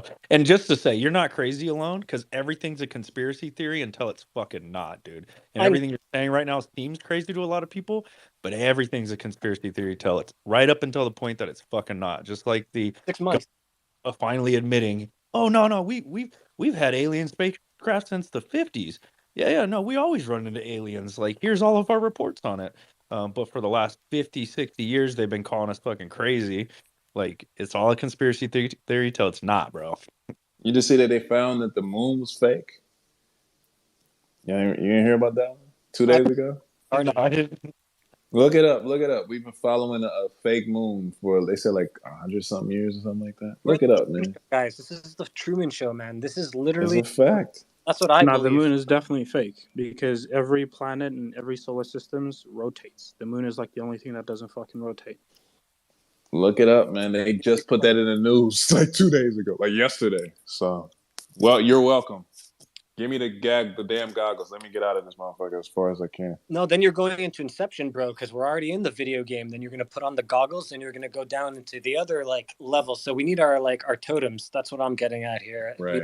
Everyone find your totem so that there's that one thing that's gonna ground you to this version of reality. But imagine what's on top of this version of reality. We're literally in Inception. But what I see happening with the Apple goggles is because self-driving cars are becoming a thing. So humans, just the same way we lost the ability to farm, we're going to lose the ability to drive, not us, but the young generation.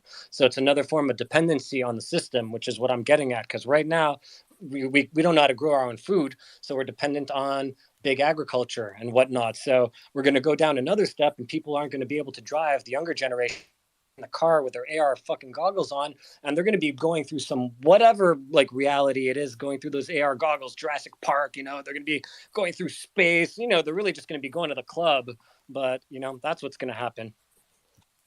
We've seen this happen before. We're just going to get those floating recliners on Wally and everything will be good. They'll just float around drinking their Slurpees. Do you have a totem that keeps you grounded to this world? Because the way he said everybody get your totems. I'm like, shit, what's mine? My totem, man, I guess it's my dog right now, but she's kind of big, so I don't know how I'm going to bring her with me. But I definitely know that dog and her nuances, and I could tell everything. We're so interconnected because I'm a good dog trainer. Random story, but I train dogs really well. If anyone needs to help training your dogs, I'm your guy. Do it all with clicker, luring, no check chain, none of that violent stuff. Anyways, but I can just tell by the way her just a slight body shift happens, just what she's thinking. So I think that would be my totem if I'd have to have one. That's dope. My totem is this yellow stress ball that I'm squeezing. Pause. I've been squeezing it the whole damn time. Every time I'm on Spaces with y'all, every single day, I got this yellow. It sounds bad. I got this yellow ball in my hand. Did we do something, you Dre? It's just you know how you do something that move a body movement where you don't think about, right? That puts me in a form of meditation, right? That's why I cycle, because I can cycle 40 miles and my mind just goes off into this place, but I have to stay consistent with my body movements. I have to be alert with my environment, but it's just another form of meditation. Kind of like I did hot yoga for the first time this weekend, and that was another form of meditation. I'm in there sweating, tall as shit, right? My hands can touch the ceiling. The heat vent was right in front of my face, blowing the hot fucking air right in my face, but I'm still in another place while I'm doing this active physical movement, and that's what this stress ball does. It's not even I guess it is. It's one of my kids' toys, but it's a yellow ball. You squeeze it and it turns pink, and I think the colors I enjoy that. But then it also allows my mind to flow free when I'm speaking to y'all. But then, as a short answer, you motherfuckers stressing me out, goddamn. Today I learned we stressed them out. It's me, man. I came up here all guns blazing with fucking everything, I'm sorry. No, you are one of the people that I appreciate the most. You know that, man. We've had our conversations. I fuck with you a long way. Can I say one thing about Alone Architect real quick? He has a song on Spotify called Ghost, and I highly, highly, highly, highly, highly, highly recommend you guys go listen to that song. I have had it in my head ever since I heard it. I'm not bullshitting you. This song has been stuck in my head for days now, and it's been on rotation on my playlist. So I highly, highly recommend that song. Props for making that song. No, I agree, man. You are a mastermind at your craft, man. You know exactly what you're doing and how to do it. Shouts out to you. Oh, thanks, guys. I wasn't expecting that. I don't want to make it about me. I'd rather talk about all the crazy shit. No, I'm joking. But yeah, thank you, Recipe. I appreciate it, man. That's my soul in a song, It's very heartfelt, right? So I appreciate you saying that, and I appreciate you saying that too, Dre. I just, I'm just trying to do what I'm meant to do over here, and that's kind of my passion, right? It's all about connecting to source for me, and that song Ghost, man. Funny story. I'm not gonna get too into it, but it came one night. I remember exactly when it happened. I was in my studio and I was just having the worst night. I was going through some stuff. It's a very emotional song. I'm on my sad boy shit a little bit these days. It's fine. But, I was in the fields and I was hating everything that I came up with. And it was 2 a.m.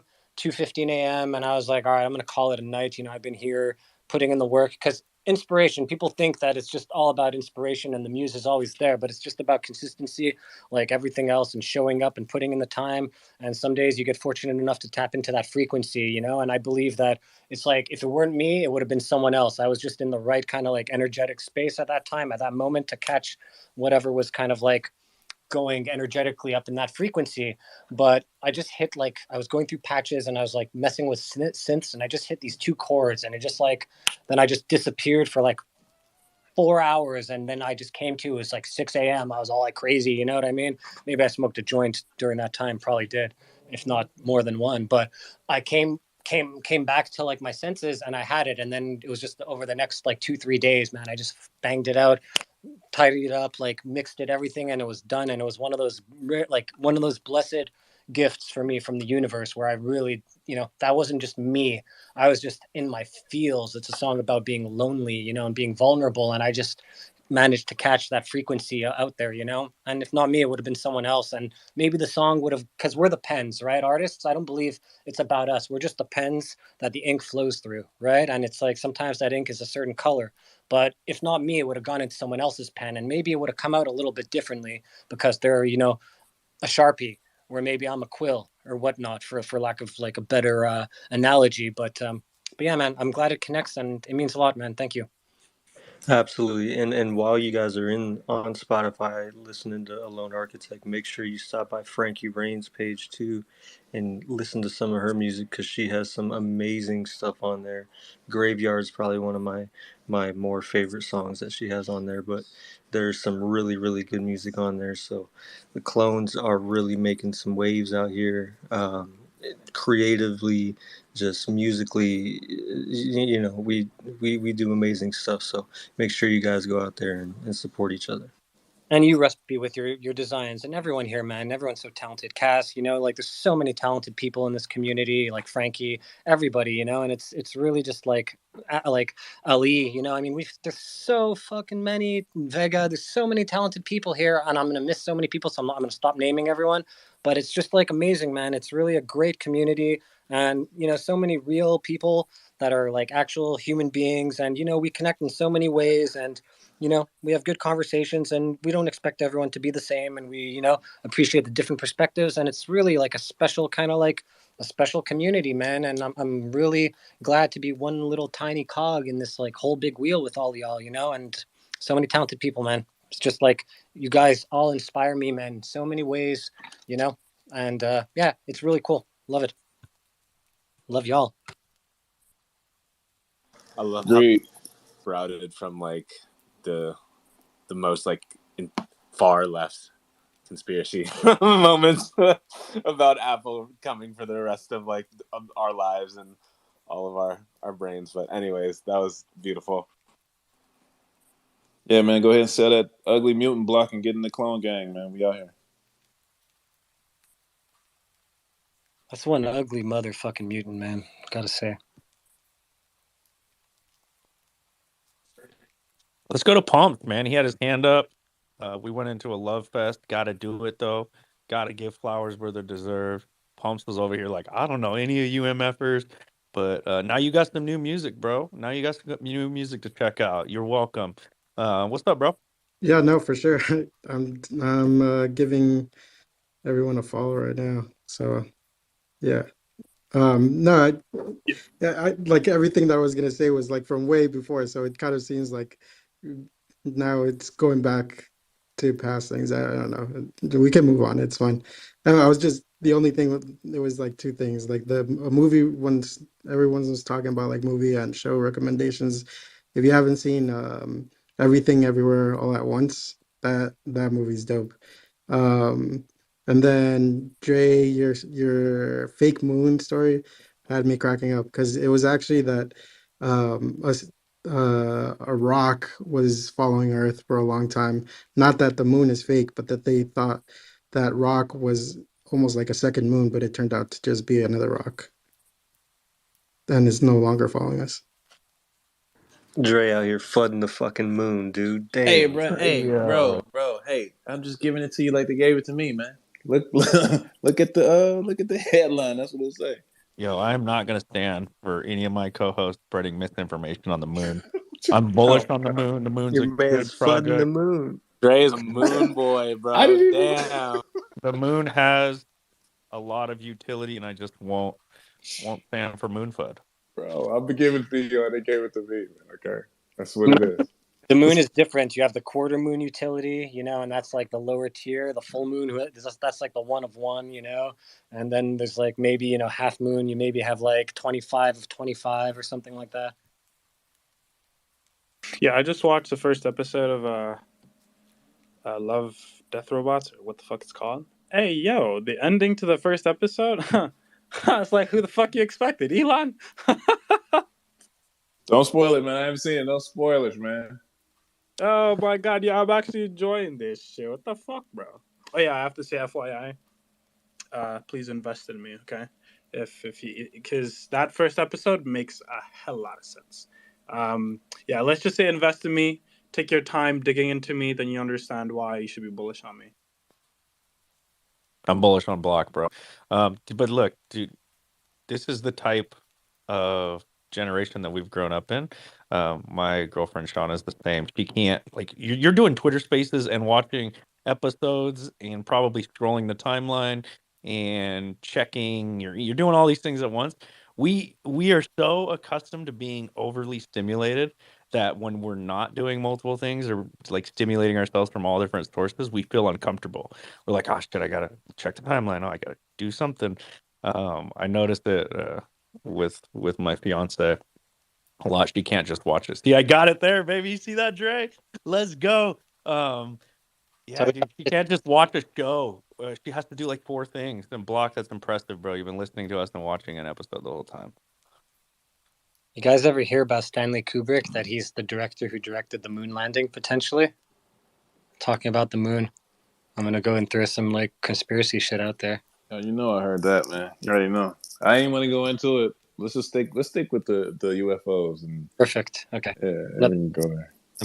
Well, actually, I got one real quick. This is my favorite question, and it's the because to me it's just like it makes so much sense. But it's if you believe in time travel, and the simple answer to me is if you believe that time travel is possible, then you technically believe that time travel already is happening, because if somebody can do it in the future, then they're doing it now or back then or 100 years from now. And so it's just like that confident, like constant loop. So it's a to me it's just like it's fun to think about these things that I'm like, ah shit, I got bills and all these other things to work on, like music and art. So like I don't really have that much time to get too deep into it, but it's always one to bring up on nights like this.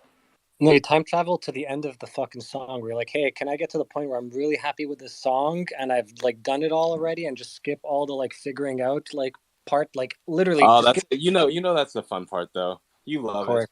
course. But you're Now I stuck. know what Kaz thinks about during a potty break, bro. Bro, I think the people who created Black Mirror have some time traveling ties, bro. Like, there's no way we can have these many coincidences when it comes to our day to day life and operation, man. Like, and I know that art imitates life and vice versa, but nah, man. The Simpsons, man. How much shit has The Simpsons predicted? Matt Groening is like the supreme time traveler. That guy's like, I don't know, man.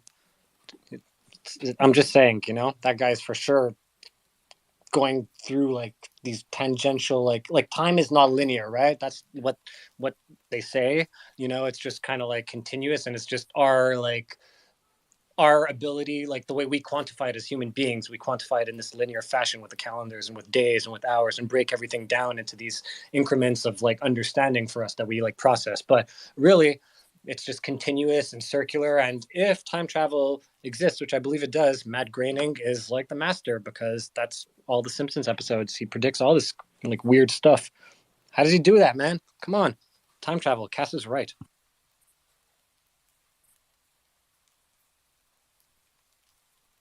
It's kind of like Santa Claus, man. You know, if you believe enough, it technically exists, but at the same time, there's like very minimal proof at the moment. Because I'm not the type to like look at doctored photos or like see Bigfoot videos and be like, "Yep, that's definitely a time traveler." Like, nah, it's just like scientifically and like if you think about it, where we're headed and what we're able to do. We couldn't fly. We couldn't travel through space for a long time. There's still so much shit that we don't understand. We haven't even got to like the bottom of the ocean. So, Machu Picchu, the So pyramids. if you could, would you go back or would you go forward, Kaz? Man, this is a real one. I'm gonna give you a real answer, but there, as a brown skinned man, Oh, there's please not say very it. many. Please say There's it. not many time periods where it's good to go. Bruh. Yeah, I'm Like definitely that not is a going. trick question. As a black man, that is a trick question. What? Man, shit. Hey, but Yeah, that's why I probably shouldn't ask that question. there's a couple. I love time traveling TV shows too. So this is what's really funny because there's only one TV show I've seen that really addresses it, and like right away they do address it because they're like, I mean, it's just it's reality. Like, what am I gonna do? Like, I can't go back to the '60s, can't go back to the '50s, 1800s, hell no, 1500s, hell no. Like, you know what I'm saying? I keep going back, it just gets more caveman and like smelly. You know what I mean? And like. And I'm struggling at that point. I just need Netflix and like my bed. Nah, bro, just make beats with rocks, like we were saying. But what about these civilizations that were further advanced than us that are no longer with Yeah. us? What if you That, go back to where they ooh. were? It's When a gamble. It's too much of a gamble. It's still too much of a gamble, right? Like it's a possibility, but what we don't know shit about it for real. So what happens? Yeah, my Egypt. theory is that they were just more advanced in certain things, but not in others. Like you can't have the whole thing. Yeah, Yeah, man. man. Egypt, as advanced as they were, creating paper and language and all that craziness, they still had slaves, man. So they weren't that progressive. Right. They had something that was still fucked up. So I'm rolling the dice. I'm going forward. Let's see what happens. At least I can maybe come back with some laser weapons or some fire Yeah, shit. I'm on that same boat. I'm going forward. I'm not going back. So while we're talking about what fucked up all these nations, well, what's fucked up about us? Just so I can also get this everyone's point of view, just in case if I have to stop it in my own, way, if I can, essentially. What's fucked up about the nation? Yeah, like right now. So, with the Egyptians, they still had slavery. With basically almost every generation has that one fucked up thing. So with this generation, I know we definitely have one fucked up thing too. Yeah, we create an AI that's gonna fuck us over in like 150. Okay. We just talked about it the whole time. Like we are Yeah, we're on the same constructing page that. then. Yeah, let's fuck. Moving off the gold standard in 1971. If you could fix that, that'd be great. We wouldn't have inflation issues now. Could solve a lot of different things. But I would have to say though that kind of needed to happen for Satoshi to get frustrated and be like, "Fuck it, I'm gonna create my own system." No, just like Flash shit, right? You can go back and change shit, but you probably gonna end up messing stuff up in the present and in the future. So that's why I'd rather go to the future to see what happened, to then be able to come back and be like, yo, hey. Don't step on that ant. Don't do that. You're gonna be like Cable in X-Men, basically. 100%. That's a fire ass analogy. That Compound. Sorry. Oh. Where's the first place you going, Dre? I don't know, man. I'm gonna do a Doc Brown and just roll the dice. Let me see where I land. Compound, man. You're gonna get back, man, and that angel clone and everything's gonna be gone. You're gonna be like, yo, where's the bad take at? The bad what? The hell NFT, bro? You There ain't no crazy? crypto no more. We still on the gold standard, baby. No, timelines. What It's are you gonna talking be about? take. It's gonna be all doodles. Compound's gonna be super confused. Oh my god. No, dude, we cannot go into conspiracy theories at 11. We'll be here till 3 a.m. I guarantee it. One of my favorites, though. No, I'm playing. One of my favorites is that that Bitcoin was created by the CIA and was a tool to start getting you guys accustomed to blockchain-based currencies. So when they roll out the CBDCs, it's just normal for you guys now in finances to be completely transparent and tracked by the government.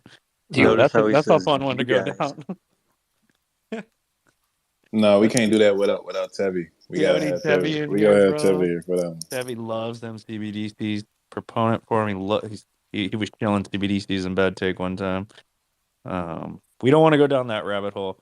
I actually have to log out for the night. We will be back here at 6 p.m. tomorrow, though, and we could do a whole space on conspiracy theories, bro. Bring them. I know Ilan shot up here. I know he's got some too. I want some more Alone Architect conspiracy theories that are Don't do it true. tomorrow. I'm not going to be around tomorrow. Let's do it another day, and I will definitely come out with like all guns. Start researching your simulation theories. Don't talk about aliens because aliens aren't a freaking conspiracy theory anymore. They're just real. They just live among us at this point. They just live at higher dimensions, is what they're calling them, 4D and 5D. We need real conspiracy theories. That shit's old news. Dre Mill, you got anything for us? Nah,